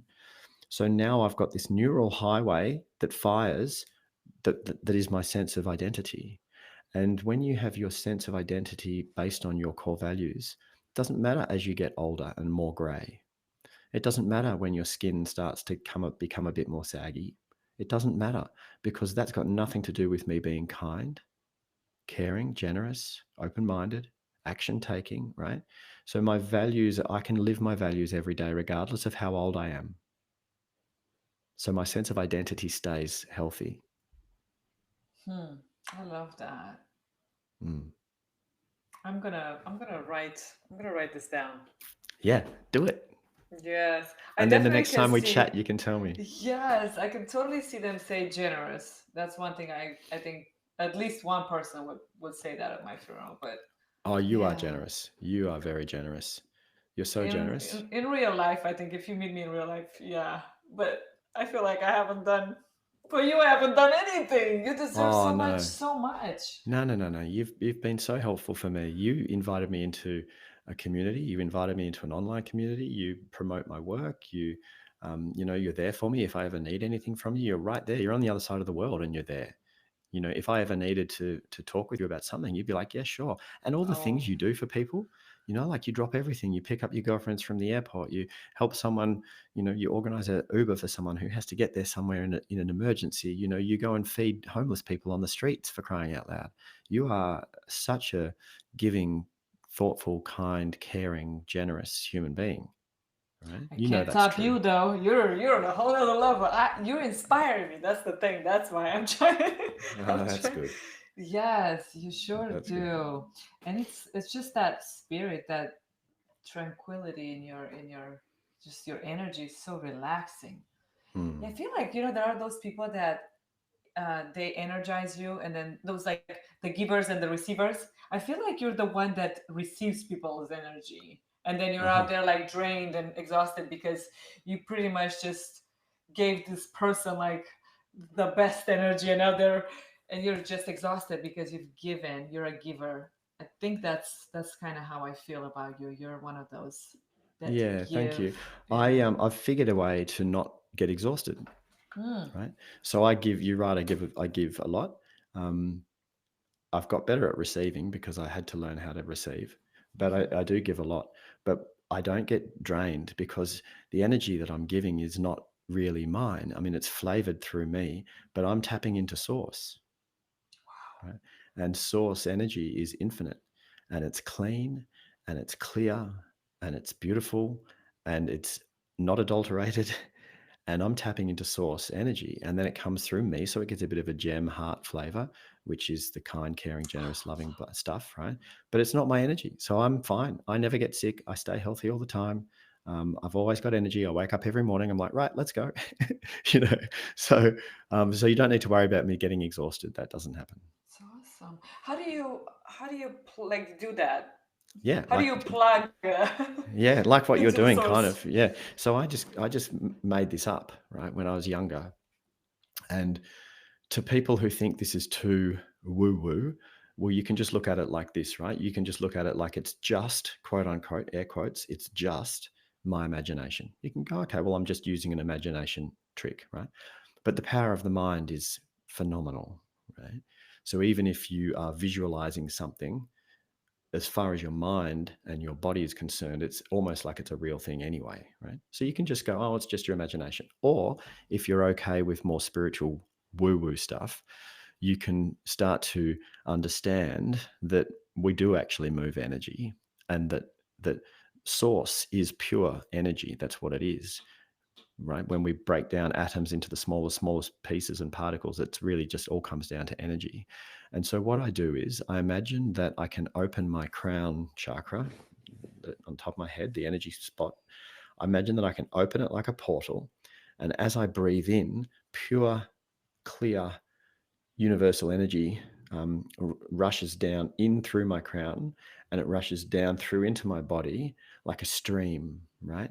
And then when I'm giving it to someone, I can give it out through either through my third eye chakra, which is just in the middle of your forehead here, or through my heart chakra. So if I'm wanting to give love energy, I imagine the energy comes out and then whooshes out through my chest, through my heart chakra. So it's got a love flavor to it. And then any excess energy just flushes through my body, and it's like cleaning out dirty water on a driveway with a hose with clean water. Like you spray the water to wash out away the dirty water, right? It's kind of like that. So it flushes through my system and then out through the soles of my feet into the earth, and Mother Earth just goes and sucks it all in, right? So it's like you're a conduit between the Father Sky and the Mother Earth, and the energy is flushing through you, and you can direct that energy out and give it to other people as well, right? So this is what I've been imagining and doing since I was late teens, early 20s. Wow. So for 30 years now, right? And so it's very easy for me to do that. And for me, it works. I believe it's why I stay Sick. healthy. You know, when the kids get sick around me or anyone in our community gets sick, I just don't get it. Mm. Wow. And I believe it's because of this energy work that I do. Now, I might be wrong. It might be all just in my mind, but it still works. But the So mind is powerful. the mind is powerful, right? Yes. Yeah. Wow. But for Yeah. Christians that don't really believe in the chakra thing and the Reiki, and how should they? I can easily put it into terms for Christians, 100%. Energy is So God. the source is God, right? Mhm. The universal source is God, and God is everywhere. God is in everything. God is in you. You are God. Jesus said, I am the Lord. What he was saying is that you have access to God in you. You're a part of God. You're a tiny, tiny part of God, right? God is the everything, the energy, the source, which is love, I love right? And so when you open yourself to God, then it's like when someone comes into a church, into a Baptist church, and they are moved by God, and God enters them, and they're dancing, and they lose themselves in that music, in the moment, in the celebration, in the dance and the song, and they are, the God energy is in them, right? It's the same kind of thing, right? And so you can allow God to move through you in beautiful ways.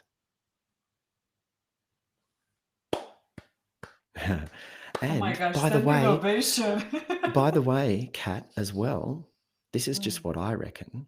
I reckon when Jesus was healing people with his hands, that's Reiki. It's the mm, same thing, right? Now, the Chinese know that our hands are directly related to the organ of the heart, and the heart is related to spirit, right?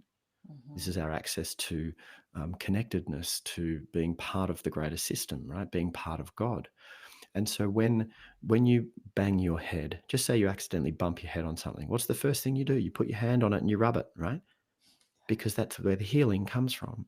When a little kid bangs their shin, or they're riding their bike and they fall off their bike and they hurt their knee, they put their hands on their knee. This is our natural healing, right? And Jesus was just really good at it. He was just really good at channeling God energy, channeling it through his hands and doing the healing hands. It's Reiki. It's the same thing. It's just different language, different culture. Yep, that's it. Wow. We're all Very. humans. It doesn't matter whether you're a Muslim or a Christian or a Hindu or an atheist. It doesn't matter. We all bleed when we cut. We all have red blood, right? We all need food and water. We And all grieve when a loved one dies. We all grieve.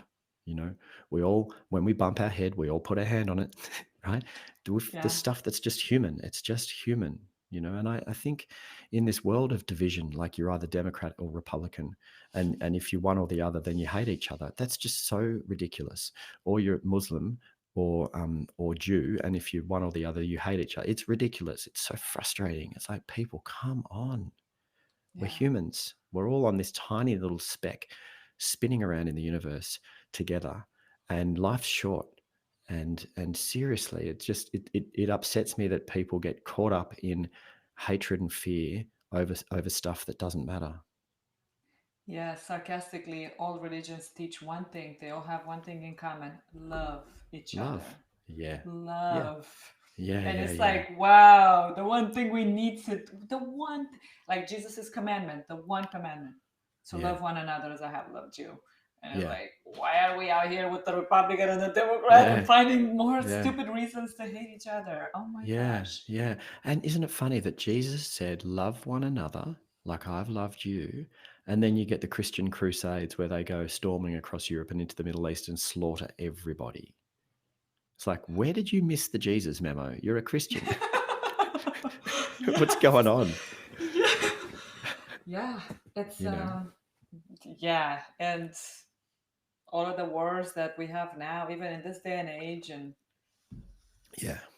Yeah. Look, yeah. look, I understand that humanity is complex, and I know that war and scarcity and fear exist, obviously, and I understand that in the past, fear and fighting over land was survival because there wasn't enough. We lived in scarcity, but we don't have to live in scarcity anymore. If we get our shit together, if we figure it out, we can power this planet. We can get enough food to everybody. We could work it out. We could actually move into a time of abundance, right? And when there's abundance, you don't need to fight each other anymore. Right.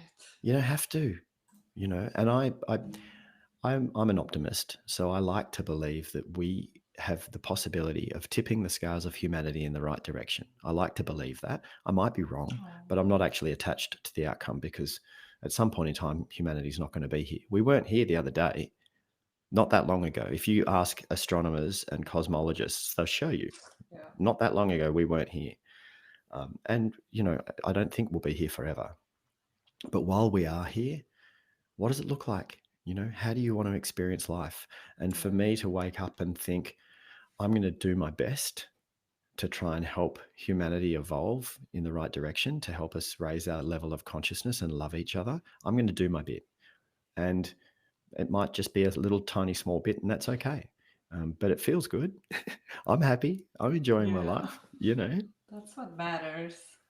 Yeah, The that's little right. blink in time that we have here. Yeah. I mean, it's a miracle that we exist. Humans, it's an absolute miracle that we exist. And it's a one in a gazillion chance that you exist, Kat. It's you are a miracle. I am too. We all are. And even just that. I mean, we don't have Thanksgiving over here in Australia, obviously, but I've got a lot of American friends, and I love that you have a national public holiday to give thanks. I love that. It's a gratitude day. you know, Yes. it's a At least gratitude day, that. and that's beautiful. The least that they could do. But then it's followed by Black Friday where everybody pushes each other and killing each other Oh, on the TV. So that's kind of I know a that's bummer. But hilarious. That's it's like, come hilarious. on, man. We just Well, gave thanks yesterday. thanks. What are you doing? What is all this? Jeez, and you had to push my cart now. Oh dear. Ah, Mass Oh, Express. that's hilarious. Yeah, Yeah, we're yeah, yeah. very yeah, it's an interesting culture. I would be laughing a lot louder if I didn't have people meditating in the next room. That's hilarious. I feel like laughing really loud. You're funny. Oh my gosh. I'm not even Yeah. trying. It's I mean, I'm actually like I'm looking at the how how I came up with the I have a list of questions, Oh but yeah.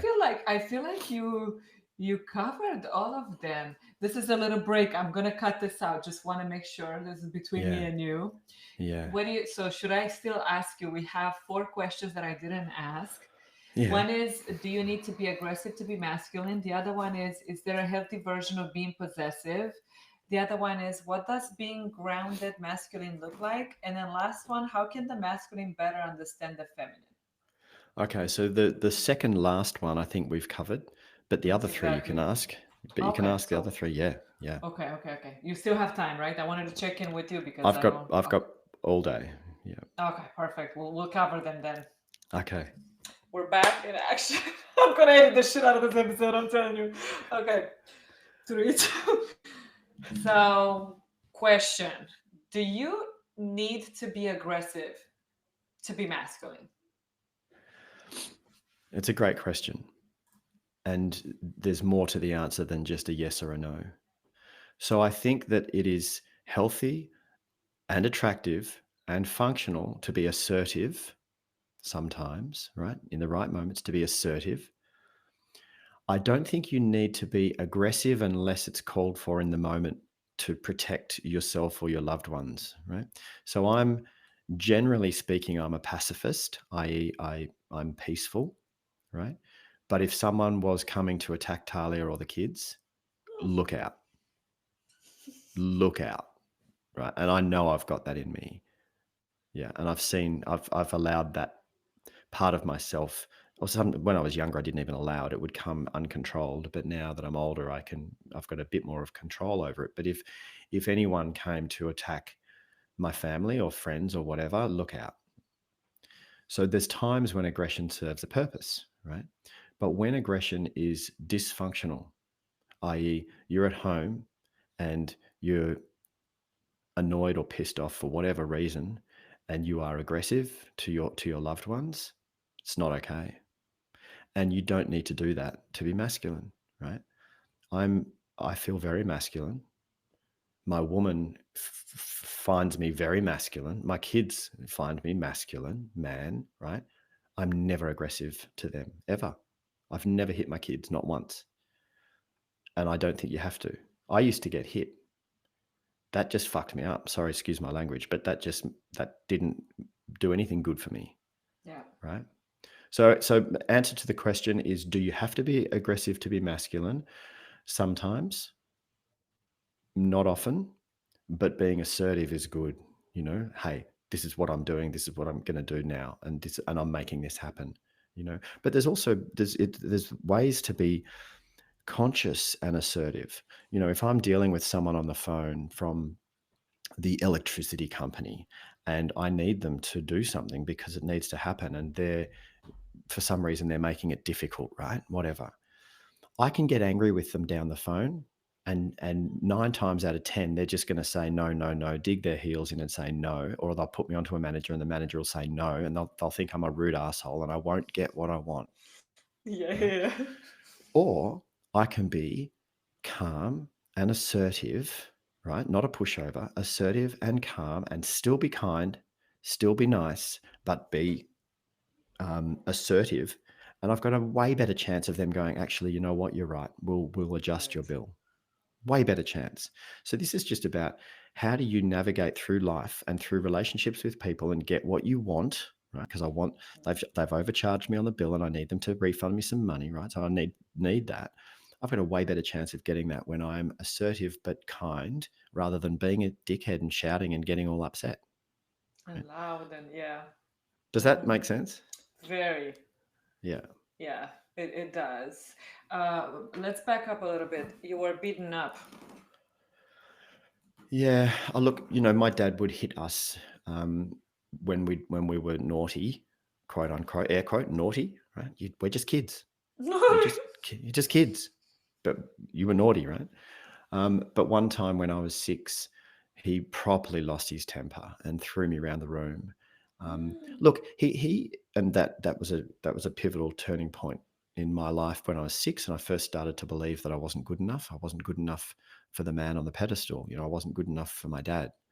Um, and that's a whole other story. But just to be clear, my dad wasn't super violent like some dads are. He would never punch me. He would never Mm. punch or kick me or whatever. He was very controlled. He would slap me hit me with his hand, like spank me kind of thing, or slap me. So it was very controlled, but it was scary. I used to be scared of my dad. And he Hmm. was very controlling. He was a bit more kind of psychologically controlling. So if I was walking through the room and he was watching the TV, he would order me to smile. Like he couldn't handle me ever being moody or sad. He would go, smile. And he'd bark at me to smile, and I'd have to put on a fake smile to make my dad happy. Otherwise, I'd be in trouble. So it was What? yeah, it was, That's yeah, weird. yeah. Yeah. But I loved him as well. Like it was crazy because I loved him and he was a good man. He was the secretary on the church council, and we went to church every Sunday, and he was a member of Rotary, and he would do fundraisers for the community, and he was very loved in the big wide world, and he was a good man. He was, but he just had his stuff. We've all got our stuff. Old school. Yeah, yeah, He had that old school mindset. Yeah. But I yeah. don't know about the smile thing. That's a little bit, yeah. Oh. That's a little off. You're right. That's No, it got worse in his later years. It got worse, and his alcoholism got worse, and then he ended up with a brain tumor, and he died when he was 65. oh gosh, young. Yeah, yeah, yeah, yeah, yeah. Alcohol is just it's the devil. Says Well, the woman who just yeah. had a sip. oh god. Shit. That's awesome. That's awesome. I don't think alcohol is the devil. I love a drink, okay. but in moderation, right? Yes. I really, if I'm cooking a steak, I love a really good Cabernet Sauvignon with a steak, you know. Or if I'm having a curry, I love a Shiraz, or on a hot Sunday afternoon with Talia sitting out under the tree in the yard, a gin and tonic, So that's fine. But if you are an alcoholic and it's ruining your life, it's the devil. And yeah, it's not good for you. I mean, obviously, all of the science tells us that alcohol is poison and it's not good for you. Yes, I understand all of that. But anyway, yeah, my dad's alcoholism got worse and worse, and it wasn't good. I'm sorry to hear that. Yeah. Mm, mm. But look at us opening up. This Yeah. is wow. Yeah, I could tell because a person with that much depth, so many layers to you, you must have had some type of challenges in your childhood. I knew it. I Oh was like, yeah. Yeah. yeah, he's been Yeah. through some stuff. Yeah, I've been through some stuff. I think we've all been through stuff, haven't we? mean, as a child, and some children are actually grown, they're raised in peaceful families, and Yeah, you that's can true. tell they're, Yeah, they're that's sweet and true. innocent, and they Yeah. just, yeah, you can tell, you can just tell they're different. Yeah, yeah, yeah, And I'm yeah. happy for them, but they're a little more on the naive side, maybe on certain things. And Yeah, yeah, yeah, that's true. Yeah, no, I've lived an extreme life. And there's no secret there. It's all in the book. You're finding out yes, you're finding out about me by reading my book. yeah, I have to. So I have another friend that wants me to. I have two. So I Uh-huh. sent one. I had to. I sent one to Mike, and I'm gonna lend this one once I'm done to another friend. So And also, my publisher in Florida. So I've got a US publisher, and they are called Mango Publishing, and they just had the audiobook made professionally. It's not me narrating it, unfortunately. I really wanted to, but they chose a British actor or narrator.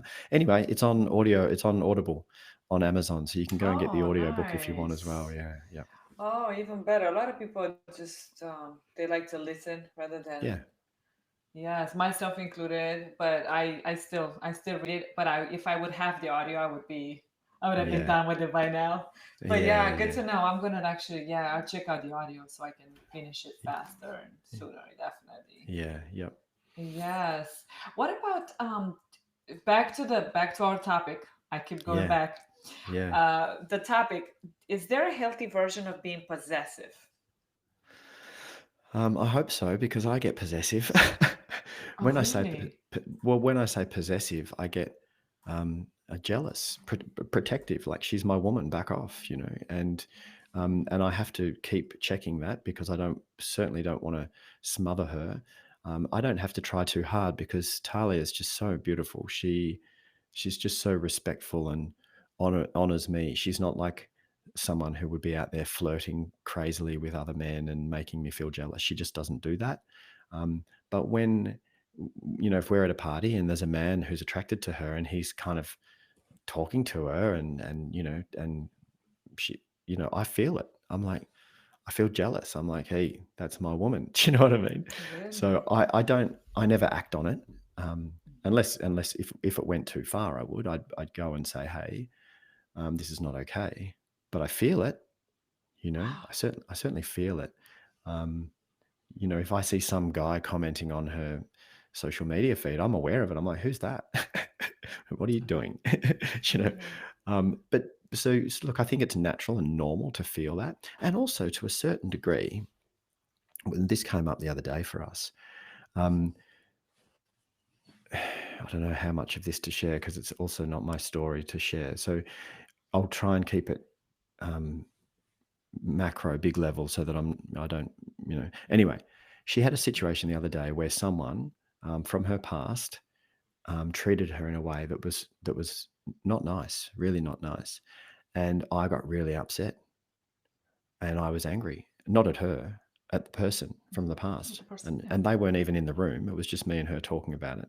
So I didn't go and do anything to them, but my Right, right. emotional state in the moment with her was I was angry that this person had done this to her because I love her and she's my woman and I want to Protective. protect her, right?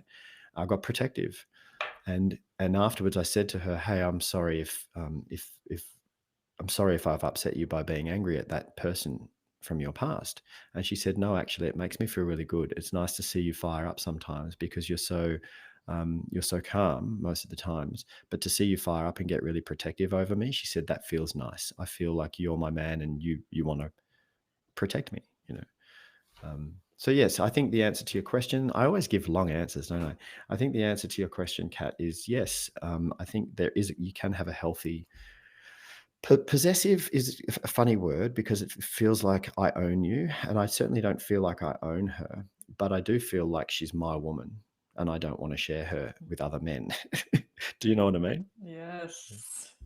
Yes. What if she were very possessive herself? Like, what if she was very jealous and controlling? Would that be an attractive thing to you, If or it was would you be? no, no, no, no, no. If she was too possessive, then that wouldn't work, because I'm out there. I've got a massive global community, and connecting with people like you and me, our friendship, right? Yes.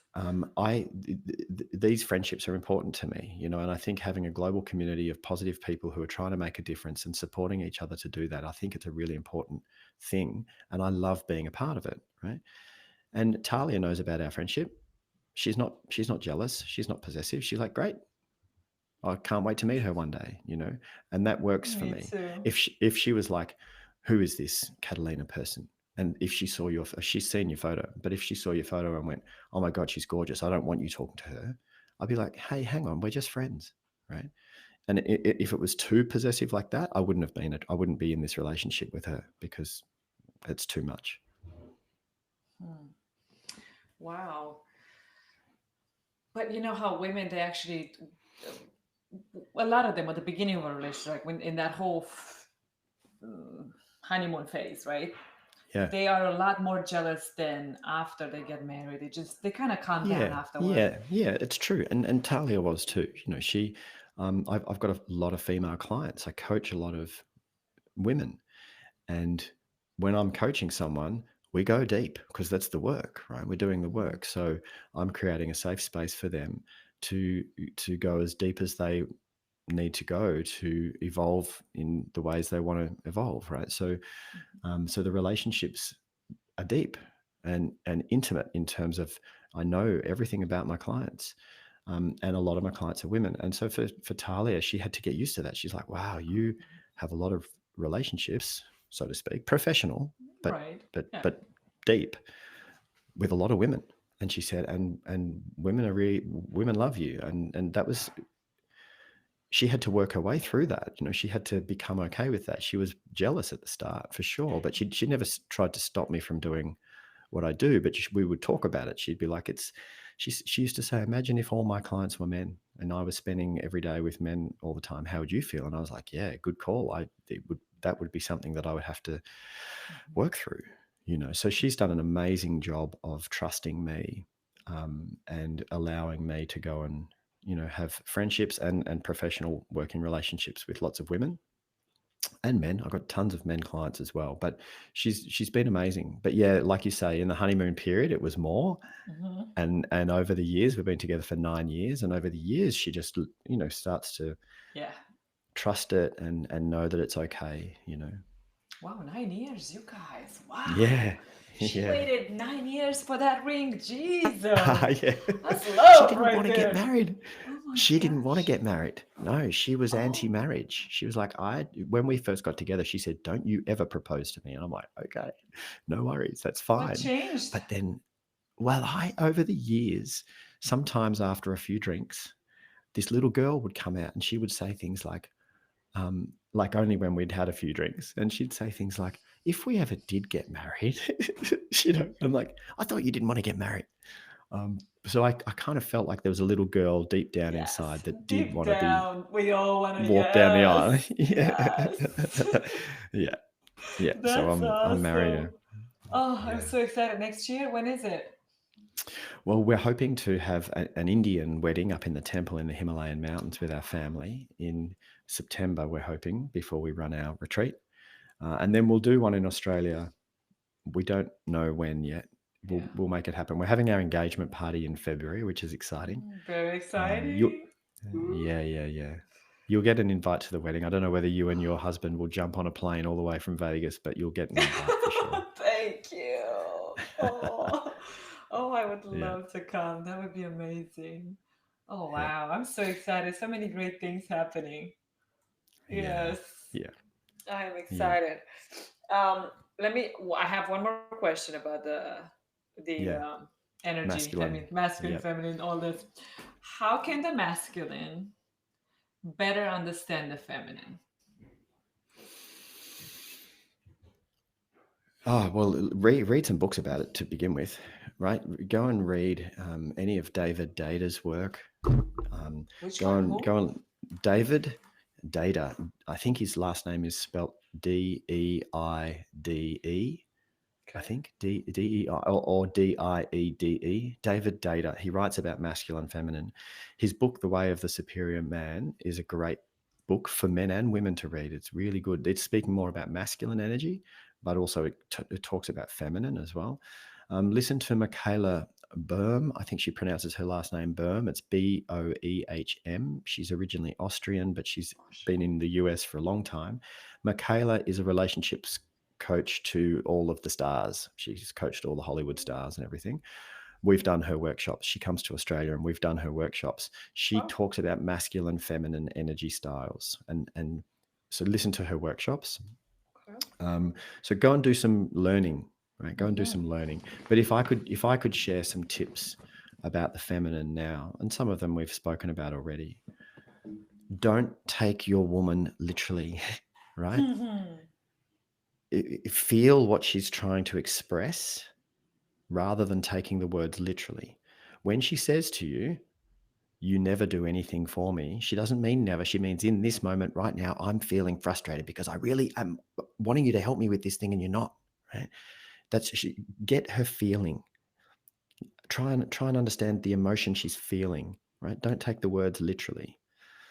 So if you're with your woman and she is expressing herself and all these words are coming out, it's not so much the content of the words, so much it's the emotion that she's trying to express, right?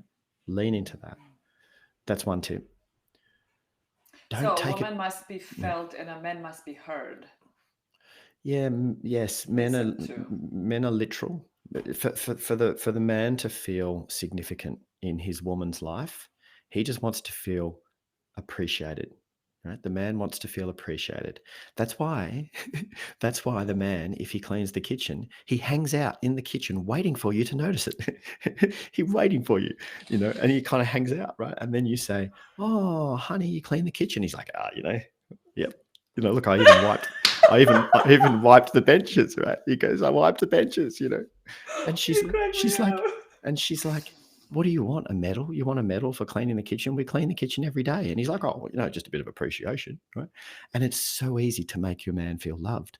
If you just say, honey, thanks for cleaning the kitchen, he's like, his love tank is topped up. He's like, what else do you want me to do for you, right? Yeah. Or if he mows the lawns, just go, thanks for mowing the lawns, honey. And he's like, oh, you're welcome. Right. So the man just wants to feel appreciated. But for the woman or the feminine energy, but let's say it's a woman in this example. For the woman, it's not so much about being appreciated. I mean, that's nice, but that's Yeah. not how she feels really significant. The woman wants to be understood, right? She wants the man to seek to understand how she's really feeling. That's why they speak in code, right? To give Jesus. right? To give the man the opportunity to really seek to understand. So when she comes home, he says, how was your day? And she says, fine. And he goes, oh, fine, great, no problems. And he puts the sport on and cracks a beer and he thinks everything's all right. And she's standing there going, you don't care about me. You don't really care about me because you're not actually trying to see how I'm actually feeling, right? I'm not Right, fine. right. But if he's trying and he goes, are you sure you're fine? You've got that thing going on at work and it's been a big week. And she goes, I'm fine, right? She's testing him now, like, how much do you care? And he goes, are you sure? Let me get you a drink. Let's sit down. Let's have a gin and tonic. I really want to hear about this, right? Oh And she's gosh. going, who are you? Have you been to a gem workshop? What's going on? He goes, no, I really want to seek to understand you. Like, tell me what's going on. Tell me how you're feeling, blah, blah, blah. And she starts expressing and she goes, well, I'm not fine. My boss is an asshole and it's that time of month and I'm feeling this, I'm feeling that. And she starts expressing herself, right? Yeah. And if you are a conscious male in that moment, just sit there and listen. Don't try and fix her problems. Don't try and fix her because then the masculine wants to fix problems, right? The masculine just wants to solve the problem. So she goes, it's terrible. I'm in this office and we're all crammed in. The person next to me smells and the other person's too loud. And he goes, baby, just move to a different office. She's like, don't try and fix me. Yeah. Right? Because the masculine wants to get to the end and fix it. Fix Sit everything. still. Don't jump to the end. And the feminine will express herself and say the same thing in 5 different ways. And the masculine's sitting there going, I get it. I know. I get it. I understand. Just do this, right? Stop trying to fix her. Just listen, right? And then she feels loved. Then she goes out with her girlfriends the next day and she goes, oh my God, he tries to understand me. He loves me so much. He still doesn't get me, but he's trying. You know what I mean? At least he's trying. At least he's trying to understand me, right?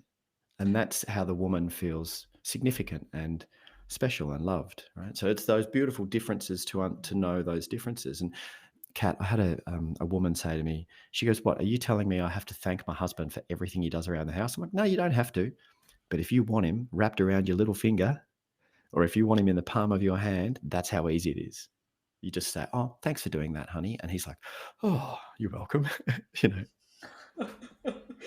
Wow. yeah. That is awesome. That is so true. It is Mm, so true. That little mm, mm. appreciation can go a long way with men, huh? Yeah. And if your woman's really upset with you and she says, excuse me for swearing, and she says, "Fuck off, go away, leave me alone," right? If you just go, "Oh, yeah, okay, whatever, I'll give you some space," and you go out and get in the car and go off to go for a surf or something, you failed in that moment. You failed. She was testing you to see if she can rely on you to be there through thick and thin. So when she's having a meltdown, an emotional meltdown, and she's saying, "Leave me alone," not every time, not every time, but a lot of times, it's actually a test of, will you be here for me when I'm at my worst, when I'm giving birth, or when I'm bleeding, or when I'm crying, or when I'm looking terrible, or when I'm old and not beautiful anymore? Will you still be here with me? Right. And so you stay there with her and you say, "Baby, I'm right here. I'm not going anywhere." And she might push you away even more. She might even scream and run to the bedroom and slam the bedroom door and hide under the doona. "Leave me alone." She's screaming at you. You go and sit there quietly. "Baby, I'm right here. I'm not going anywhere. I'm right here for you." Right? You stay, and gradually she will come around, even if you have to climb under the doona with her and say, "Baby, I'm right here. I'm not going anywhere. I'm right here. I got you." Right? And she will come around and she'll end up with her head on your chest, crying, saying, "I love you." Wow. Sadly, that is so true. And Mm-hmm. like, why do we have to play all these games and but test poor man? And why can't we just, you know, why do we have to complicate things so much? And while we're humans and we are complex creatures, we are very, very complex creatures. No other animal is as psychologically convoluted as we are. You You know, ain't lying. we are complex. You know, My but goodness. as you start to understand human behavior more, the game gets easier. You know, being You in got it down relationship. to a T. You're like, Uh, you got it down perfectly. not perfectly, but I'm on a journey of seeking to understand. I was listening to this podcast. No, it's a TV documentary yesterday, and he's asking the biggest questions. Why are we here? What's the meaning of life? Who are we? All these questions, and he's going and speaking to astronomers and quantum physicists and mathematicians, and also to amazing people like Jane Goodall, from the chimpanzee documentary, Jane Goodall, people I like like, this. yeah. And he was interviewing one of the world's most brilliant scientists. This guy is a quantum physicist and mathematician. And and he was interviewing him, and this guy said, "With all the research that I've done into the world, the universe, and quantum mechanics and everything," he said, "I've come to understand what the point is. What's the point of all of it for us?" And he said, "It's two things. One, Mm. love, to love, right? To love, to care. And the other, to seek to understand." He says, as a human being, that's it. Love and understanding. And I just went, yeah, I like that. But that's the kind of go hand in hand, right? Like you can't love without understanding, Yeah, yeah. Well, can you you? can. Yeah, no, you can. You can. I can send love to someone without understanding them. I think I can. I can Yeah. send love. I can love. I don't understand a terrorist who wants to kill people. I don't understand that. I can still send them love. Really, I Yeah. cannot. Yeah, I can send them love. God, they need Dang, it you're a more than better anyone person else. than me. Well, Wow, it's you're it's like amazing. they didn't choose to be who they are, where they are. I truly believe this, right? If there's a kid, a child soldier in Sierra Leone who grew up and whose family was raped and murdered in front of them when they were 6 years old, and then they were taken by the rebels and given a gun at the age of 7, and then they were just taught to be a killer, right? I Yeah, but truly that's believe. understanding. You understood. Yeah, true. But if that child was born in my home here on the farm here in Australia with me, they wouldn't be a killer, right? So it's Right. circumstantial. Bad luck, really, really bad luck. Now the terrorist, Yeah. I don't understand how they can strap bombs to themselves and go into a shopping mall and blow themselves up and kill people.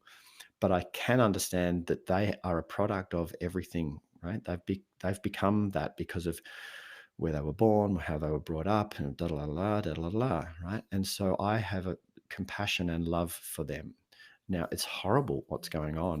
Like I said before, I'm a pacifist. I hate violence.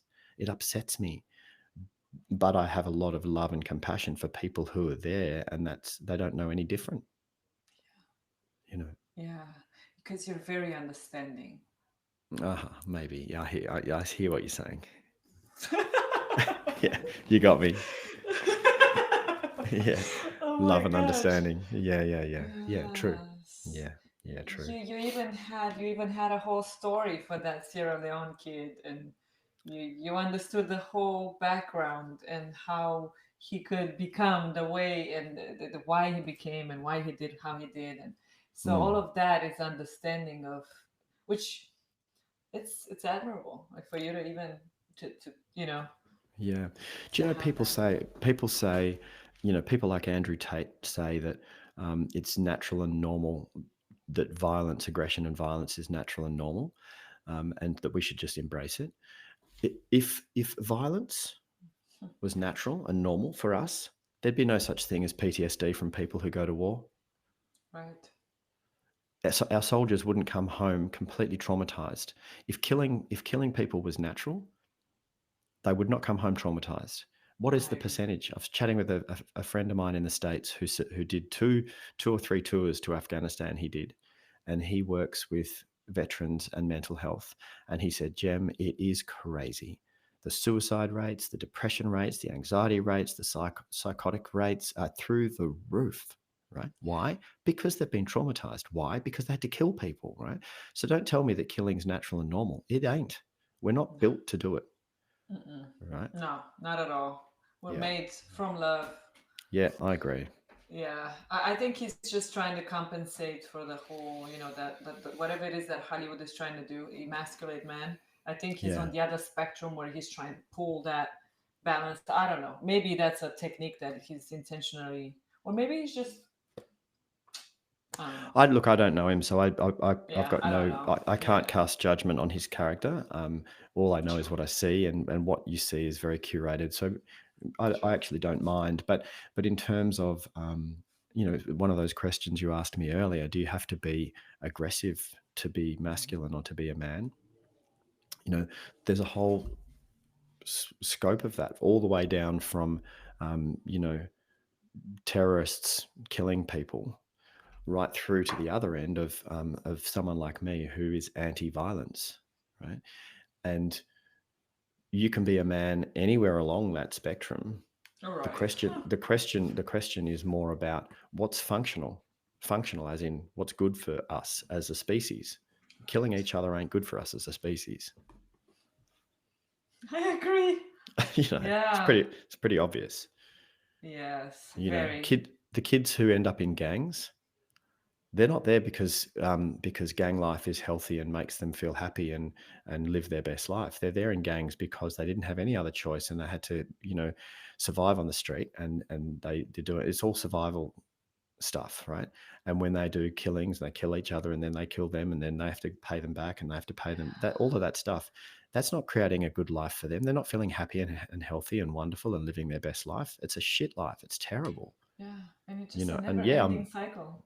never ending cycle. And if they could have a different life, I'm sure if they're being honest with you, they would say they would want a different life. Yeah, and They can have a different life. They just have to choose to do that. Yeah. No, Yeah. I mean, yeah, but what an amazing way to wrap it all. We kind of went full circle. We started with that, the whole man being one way, and then we ended it the same way. And it's yeah, it Yeah. was so much to learn, and I love this topic. And you just put so much light on it, and now I have like a better understanding of you know the whole feminine and masculine. And I told you how I was super annoyed because the social media, everywhere I would look, it would be like, I'm in my feminine, I'm in my masculine, and I'm just like, Uh, shut up. I can't stand this anymore. What the yeah. hell does that even mean? And I'm so Yeah. glad you broke this down for me. And Yeah. Yeah. Look, it's one of the human behavioral patterns, the masculine energy pattern, that I find really fascinating and really useful and really helpful because we exist in relationship, right? And you can look at that statement from so many different angles. But the Harvard study on adult development, which has been going on for more than 80 years, and one of their key findings hmm, through studying humans over this long period of time, one of their key findings is that the quality of your life is directly correlated to the quality of your relationships, right? Not how many houses you owned, not how many boats you had, not how much money you had in your trust fund, the quality of your relationships. How good are your relationships, right? And so I think it's important to invest time and energy and consideration, resource into our relationships, right? Getting better in relationship is important. And to do that, the more you understand what it is to be human and how we work, the better you can be in relationship, right? So I think it's a really important thing to talk about. that is so true. Wow. You hit the nail on, like, so true. Yeah. And your key relationship, the one at home, that's the most important one. Because when you're coming home, if your home base is not good, that infiltrates into every other aspect of your life. And you can keep it behind closed doors and pretend like everything's okay. And I did that for almost 20 years. But it's in you because you're carrying it everywhere you go, and it hinders your ability to be successful in any other aspect of your life when you're going home to something that's not great. On the flip side, when you're going home to a relationship that's good and healthy and you love each other and you're there for each other and you trust each other and you've got each other's backs and you love being together, then you go out into the world and you expand into your potential, right? Everything you touch out in the big wide world goes really well, or better than it did before. So I think the most important relationship to invest in is that one at home. Yeah, that is the foundation. It's the foundation. Yeah. It's so true. Yeah, I look at couples like Alex Hermosi and Leila Hermosi. I don't know if you Uh, you follow them. I know who you're talking about, but I don't know the relationship. Yeah. It's such like, I love that couple, and they're Uh-huh. they're thriving because they have that union. It's very beautiful to see that. Yeah. So, mhm, Yeah. Yeah. so Look, I true. think it's important, and I know not everyone does this, but if I think of if someone comes to my mind, a friend comes to my mind, I reach out, I text them or call them, just call them. And they go, "Oh, hi, Jem. What do you want?" And I said, No, I just thought of you. I just thought I'd call you up and tell you I love you. And they're like, "Oh," right? Oh, And I say, "Look, I don't have time for a long chat. I just wanted to let you know." And then I'll hang up. And they're like, "Oh, that's really sweet." that You is know, very sweet. like I'll message you out of the blue, just go, "Oh, hey, Kat, I was just thinking of you. Hope you're having a good Yes. week." Yes, and I'm always like, "Oh my goodness, that's so nice." And it's crazy because sometimes I'm having like a bad day, and then I see the message, and I'm like, "Oh my goodness, that's wild." It's And it just funny how puts a that smile happens. on my face. I hear that a Yeah. lot. I hear that a lot. Like I reach out to a lot of friends. When I think of them, I just send them a message. And so often they come back to me and go, "Oh my God, your timing is insane. I was having a really tough day and I just got this beautiful message," right? It Yes. happens a lot.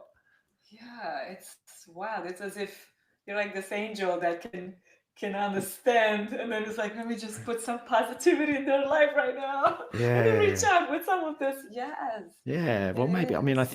I think in some way, I mean, definitely, we're all part of the greater system. We're all connected, right? And for you as a Christian, you can say we're all connected through God, right?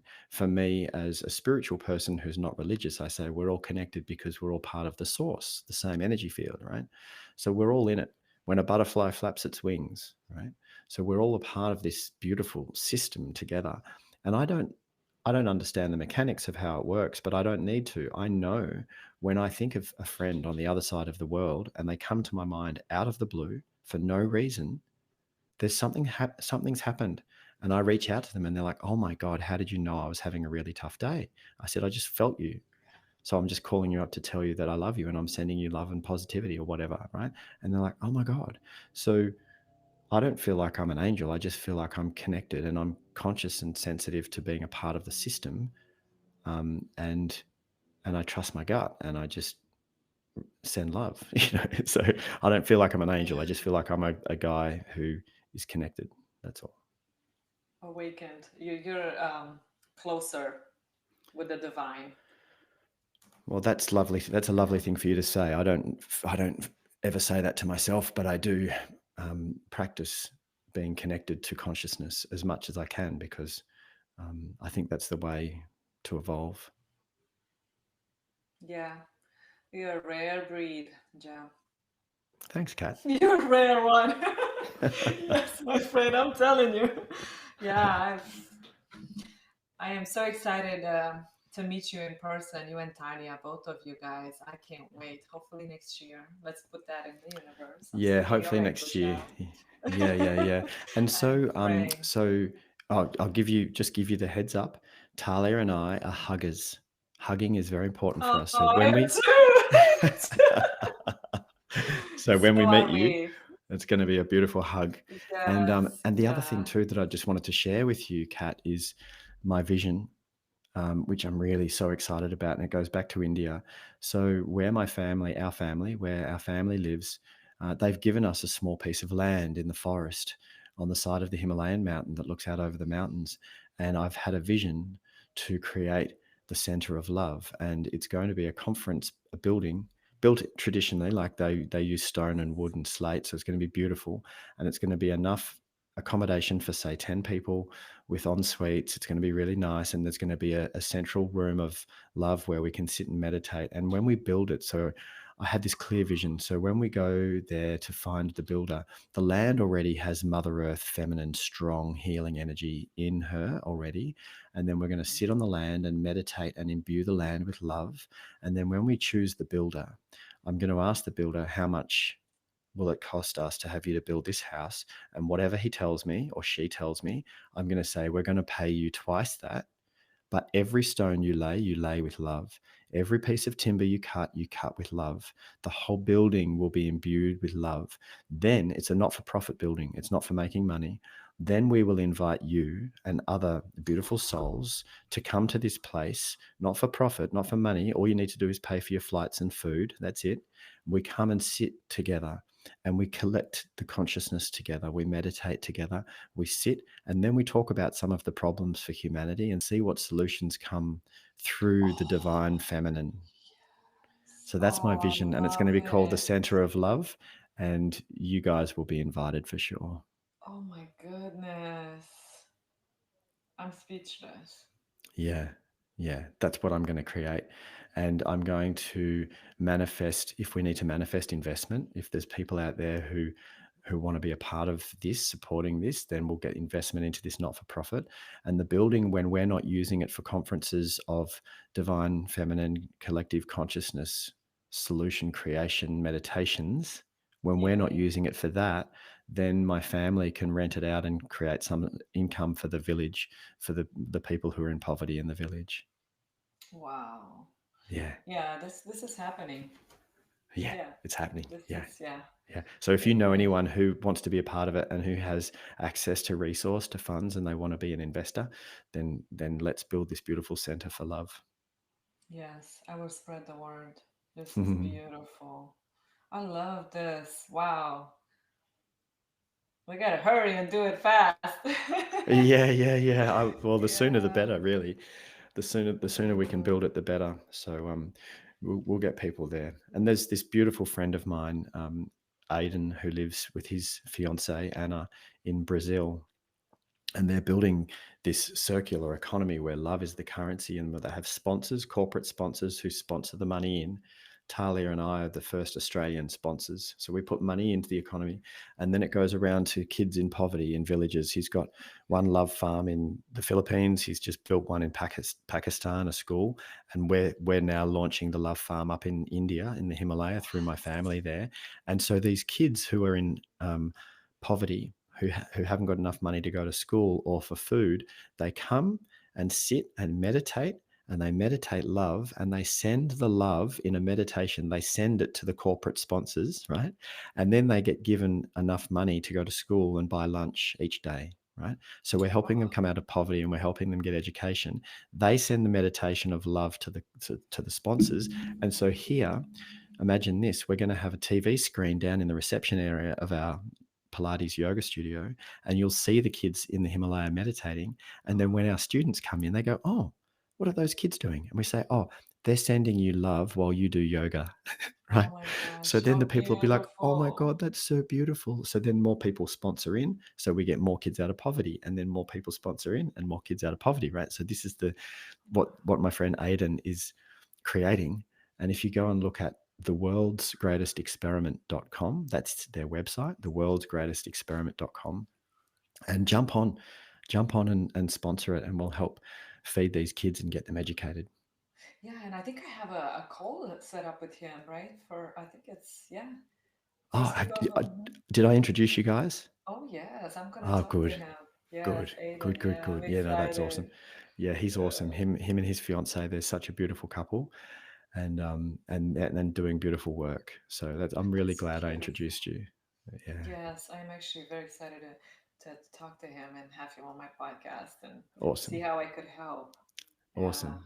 Yeah, that just spreading the is. word. That's what I'm doing. Just spreading the word and introducing him to people around the world, and so yeah, we've got that starting actually today. Today, there's a group of kids that they're going to a village that is quite poor, and they're going to get these kids together and sit down, and they're going to meditate, teach them how to meditate love, and then put some sponsorship money towards their education and some food. So. Wow, Hmm. how amazing. Yeah, it's good, huh? Yes, to do Yeah, that for these innocent children, that's amazing. yeah. Oh my gosh. Yeah, I feel like that's the best why in life. Knowing Uh-huh. that, you know, not only you have more chances of going to heaven if you're a Christian Yep. or have that happy eternal life, but Yep. you spread love, you multiplied love. Yeah. What Well, better why than this? it makes you feel, um, it gives you a sense of purpose, Yeah, it gives you a the meaning to best. your life. Yeah. Yeah. It's good for everybody, because it's good for them. It's good for you. It's good for the greater good. And you can experience heaven now. You Yes. can experience it That's a now. slice of heaven. Yeah, that's literally like Yeah. you're having a bite of that. Like the Yeah. feeling, I remember like every time there was this lady in a hospital, and I actually never shared this because it's usually just something that I do. Just it's a lot of things are just for myself, but I'm gonna share with you. It's a lady was in a hospital in close to Tel Aviv. It was a hospital that's for Bat Yam is called for poor people. She was a Hmm. Ukrainian lady, and when she was in labor, she was giving birth. Something happened. She was paralyzed. She lost the baby. Her husband left her. She was in Uh, that hospital for 12 years, paralyzed. She couldn't move oh, at wow. all. Young, Wow. beautiful. She used to be a teacher, and Yeah. nobody would go visit her. But I heard about her from someone Yeah. at the church. So I was Yeah. going there a lot, and I would, to change her, feed her, and just she didn't speak English. Obviously, she couldn't speak, but she wouldn't even understand me. And I was trying Right. to. I obviously don't speak any Ukrainian, Russian, none of that, Yeah. or my Hebrew wasn't strong enough, and I. So we made it work, and every time she would see me, even though she couldn't move her face, she would like her eyes would light up, and I would. Oh, My heart was melting. It was Yeah. that those moments I would cherish forever. I don't think Yeah. there is anything more beautiful than knowing that this person is looking, waiting for you, and she's so happy to see you. Even though Oh, she cannot amazing. understand you, she Yep. doesn't have a, there's no, but to see, to feel her love in her Yeah. eyes, just those Yeah. eyes, Yeah. Yeah. it's Beautiful. something That's I'll always beautiful. remember. Yeah. That's so beautiful. There are some core values of yours in there. When you sit down and are looking at your core values, there'll be some real values of yours in that beautiful work that you do for other people. You know, it's really beautiful, Kat. You're a special Mm, person. thank you. Mm. Mm. I don't think I do. I mean, I just, is it like, sometimes I feel, is it self, do we do things like that? Some people like, did I go there out of what was my first instinct? That's the Yeah. key. When you Yeah. go to help somebody, what why some people are just excited to do that because they do that for themselves to feel good. Some people do Yeah. that because they feel like, oh, I made somebody happy. So you really have to Yeah. pay attention Yeah.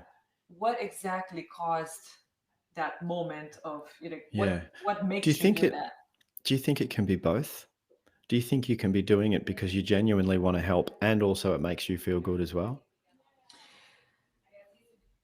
Well, it depends on what kind of good do you feel from it? What is Yeah. the Ah, yeah, I know what you mean. Yeah, because if the good that you feel from it is that kind of you know, I'm awesome kind of thing, that ego right? You have thing, to be very careful with or these is it things. Just just pay that? attention. Yeah, pay Yeah, attention. That's nice. I like that. Yeah, because I know yeah. the work that the work that we do for our the villages over in the Himalaya.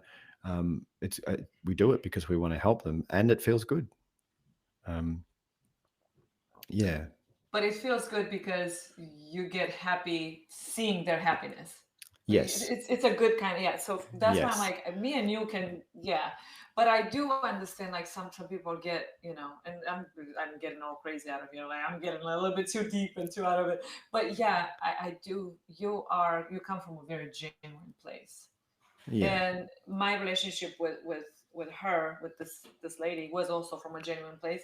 But I Yeah. also had some moments in my life when I helped because it wasn't like, it was just more like for myself. So I sometimes, Yeah. like, I really had to pay attention and really look at exactly.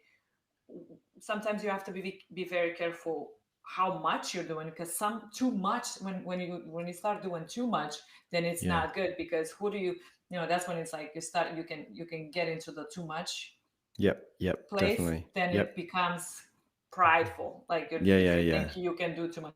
So that's a thing where the devil can mess with your head. Uh huh.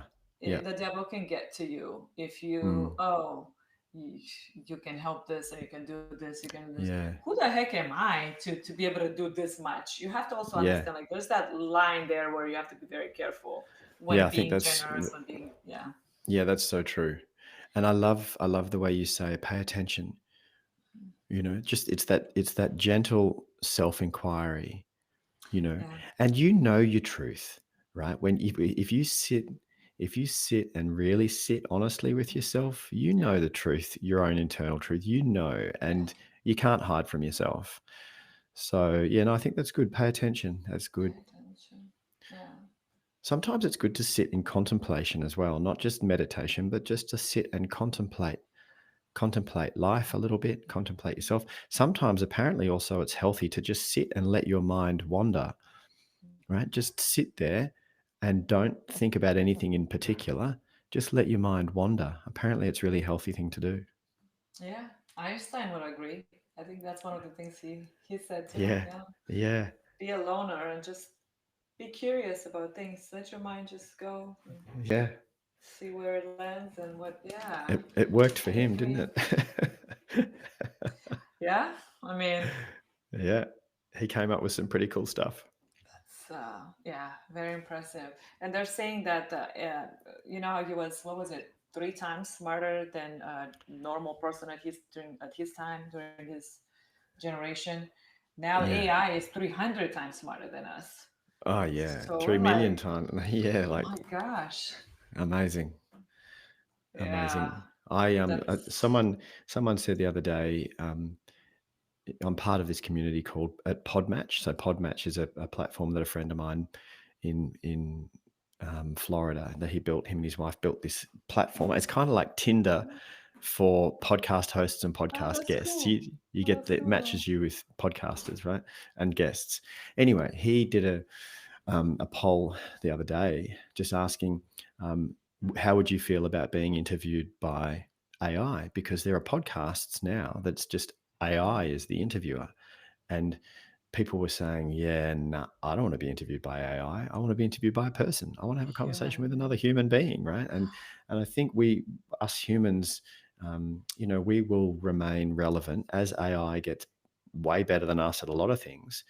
Where we will still remain relevant is in relationship. The fact that Right. you're a real human being sitting there, and that I'm in a conversation with you means that we're connecting in a way, right? And that human to human connection, um, it's vital. We need it. We don't do well in isolation. People who Mhm. live in isolation when they're older, they have more disease, they have more loneliness, more depression, they die sooner, all of these things. But people who still have good relationships and community, they live longer and they're healthier and It's happier. true. So I Yeah. think as our AI gets better than us at some things, we should be really paying attention, like, as you would say, paying Mhm. attention to our relationships, our human stuff. Right. And that's, when you talk to a human, you have that emotional intelligence. You can read, like, Yeah. yeah, I can read your expression. I know you're enjoying this whatever question, and I can kind of get the gist of things. But if you talk to this robot and you don't really know, do they enjoy what I'm saying? Are they really agreeing with me? It's just, Yeah. and I feel like maybe they're probably working on making robots a little more conscious, right? The more, Yeah. Yeah. so maybe Yeah. that's That's a what, test. Is it like some type of way of yeah. using humans for these purposes? Yeah. Maybe. Who knows? Who Hmm. knows? Watch this space. It's going to be pretty amazing what happens in the next 3 to 5 years. Like crazy things are going on. So it's something, it feels like there are some massive changes coming, Yeah. and I don't know whether they're going to be good or bad, but there's massive change coming. So strap in, I say, strap in. Yeah, that's all I'm trying to do. I'm trying to be prepared. I'm trying to just kind of stay with the wave, you know. Yep. Yep. But at the same time, I'm very cautious. I'm very skeptical. I'm very alert. Like I'm just, I don't think I like it, but I want to be with it just in case, because obviously I don't want to Yeah. be left out. But Yeah. there was a interesting question. My friend Mike Sirak, I introduced you to. Hopefully, you guys will do an episode together. I think that would be an amazing episode. Uh-huh. He asked a question at the dinner the other night. He said, if AI would terminate humanity, would you actually turn it off if you had the power to end it? Would you choose to end it if it presented a danger to humanity? And actually, we all said yes, minus for one friend of ours, the Oh, really? contrarian, who said Yeah. no. And I'm like, really? So some people think AI is actually beneficial. Like, obviously, yes, it is. But even if it ended humanity, it still would serve its purpose. Well, the planet would probably breathe a sigh of relief if humanity was gone. Maybe that's what he was trying to say. Yeah. Mother Earth would be like, oh, that's a relief. Finally. They're not digging into me and raping and pillaging my natural minerals, polluting my air and cutting down my trees and putting concrete all over me. Oh gosh. Yeah, Yeah. if that's probably where he was going with it too, maybe. Yeah, yeah. No, I would 100% try and save humanity. I'm a pro human person. I'm human, and I want us to flourish. I want us to evolve in the right direction. I want us to become more conscious, and I want us to move back into a place of more harmony with our environment, which I think is possible. I think where parts of us are heading in the right direction. if we can figure out how to run the planet in terms of the power that we need to run everything, if we can figure out how to do that in a very clean and efficient way so that it almost doesn't cost anything and it's clean and it's not hurting the environment, if we can figure that out, wow, the whole thing could go in a whole different direction. It could be really quite stunning and beautiful. And, as we continue to become more conscious and our vibrational levels are changing and we are becoming, not everybody, but some of us are becoming more in the vibration of being with God, to use your words, with source, to use my words, but it's the same thing. We are coming closer to God. And that's amazing. It's stunning. It's really quite remarkable that we evolved as a species and we're becoming more in consciousness, which is more in as a part of God. And that's beautiful, and it's love. And so that possibility excites me, you know. Yes. Yeah. And I see the tide. Like it's all, maybe it's, I don't know. I mean, might be global, might be just America, but a lot more people are getting closer to the divine. Yeah. A lot more Yeah. people are praying, meditating in your terms. They're, Yeah. it's all starting to change. I think, Yeah. like Yeah. we went from all the way left, all this liberal stuff. It's kind of now it's kind of coming more in the middle. Yeah. It's just Yeah. starting to have more I balance. yeah, I look, I'm the same as you, Kat. I'm meeting more and more people Hmm. who are um, spiritually, in a practical way, very spiritual and coming from love and doing amazing things and out there really trying to make a positive difference. I'm meeting more and more people. And look, that could be my echo chamber, that could be my bubble. Of course, I get that, I understand. But I choose that. I choose what Yes. I click on. I choose what shows up in my feed, both in social media and in life, right? I choose what to focus on in life. I choose what I watch. I choose who I connect with and the conversations that we have, because as we are clicking, quote unquote, as we are clicking on stuff consciously, we're creating our own echo chamber of goodness. And I'm meeting more and more people globally who are doing the same thing. And I think we can tip the scales in the right direction. Now I might be Yeah. wrong, but like I said earlier, that's a choice, and it's and living my best life. Whenever my life, whenever it's time for me to die and pass on my energy, um, it'll be fine. It'll be fine. I'm living my best life. So, and that's a choice, right? And you would leave behind a very positive, relaxing energy. Yeah, that's good. Yes. That's good. Which is very, it's like the purest version of that. Yes. Yeah, that's It's good. not like a haunted house over there. It's gonna be one of those like, oh, I'm in this Yeah. house. It feels so good. Yeah. Oh, that's nice. I hope so. Yeah, I hope so. I think so. Yeah. No, I know so. Oh, beautiful. Yes. Beautiful. Oh my goodness. But yes, Talia, I think she finished with her customers, patients, how would you call them? And Clients? clients, okay. Yeah. And so I also feel like I've been keeping you hostage for so long. Oh Poor no, thing. I don't even know what the time is. How long have we been Uh, talking? Oh, we've been two, talking for, wow, 2.5 hours. I know, I loved it. amazing. Every It just, second of it. It went yeah, by me so too. fast. Yeah. I just don't want to be greedy. And she's probably, maybe she's, She's is still it dinner? working. Oh, No, she's she's still still working. It's the afternoon here, so hardworking. she's still with her clients, and Wow. yeah, I'm going to go home and do another load of washing. It's the weekend here, and so I'll go and do another load of washing and start thinking about what we're going to have for dinner. Nice. I love it. Yeah. So nice. It's a great life, my friend. Yeah, we're very lucky. I feel very, Blessed. very blessed. Very, very Me lucky, too. to live where we live and to have access to food and shelter, and Yes. super grateful. Yes, same here. Mm. And to have great friends and be able Uh-huh. to talk like Yep. this, and Yep. how amazing. I remember when Yeah. I was a kid, I didn't even have a laptop. There was not even, there wasn't any of that. Uh-huh. Yep. So for Yep. me to, that's impressive. Yeah, it's cool, huh? Yeah, it's Yeah. funny how I get so fascinated about these small things.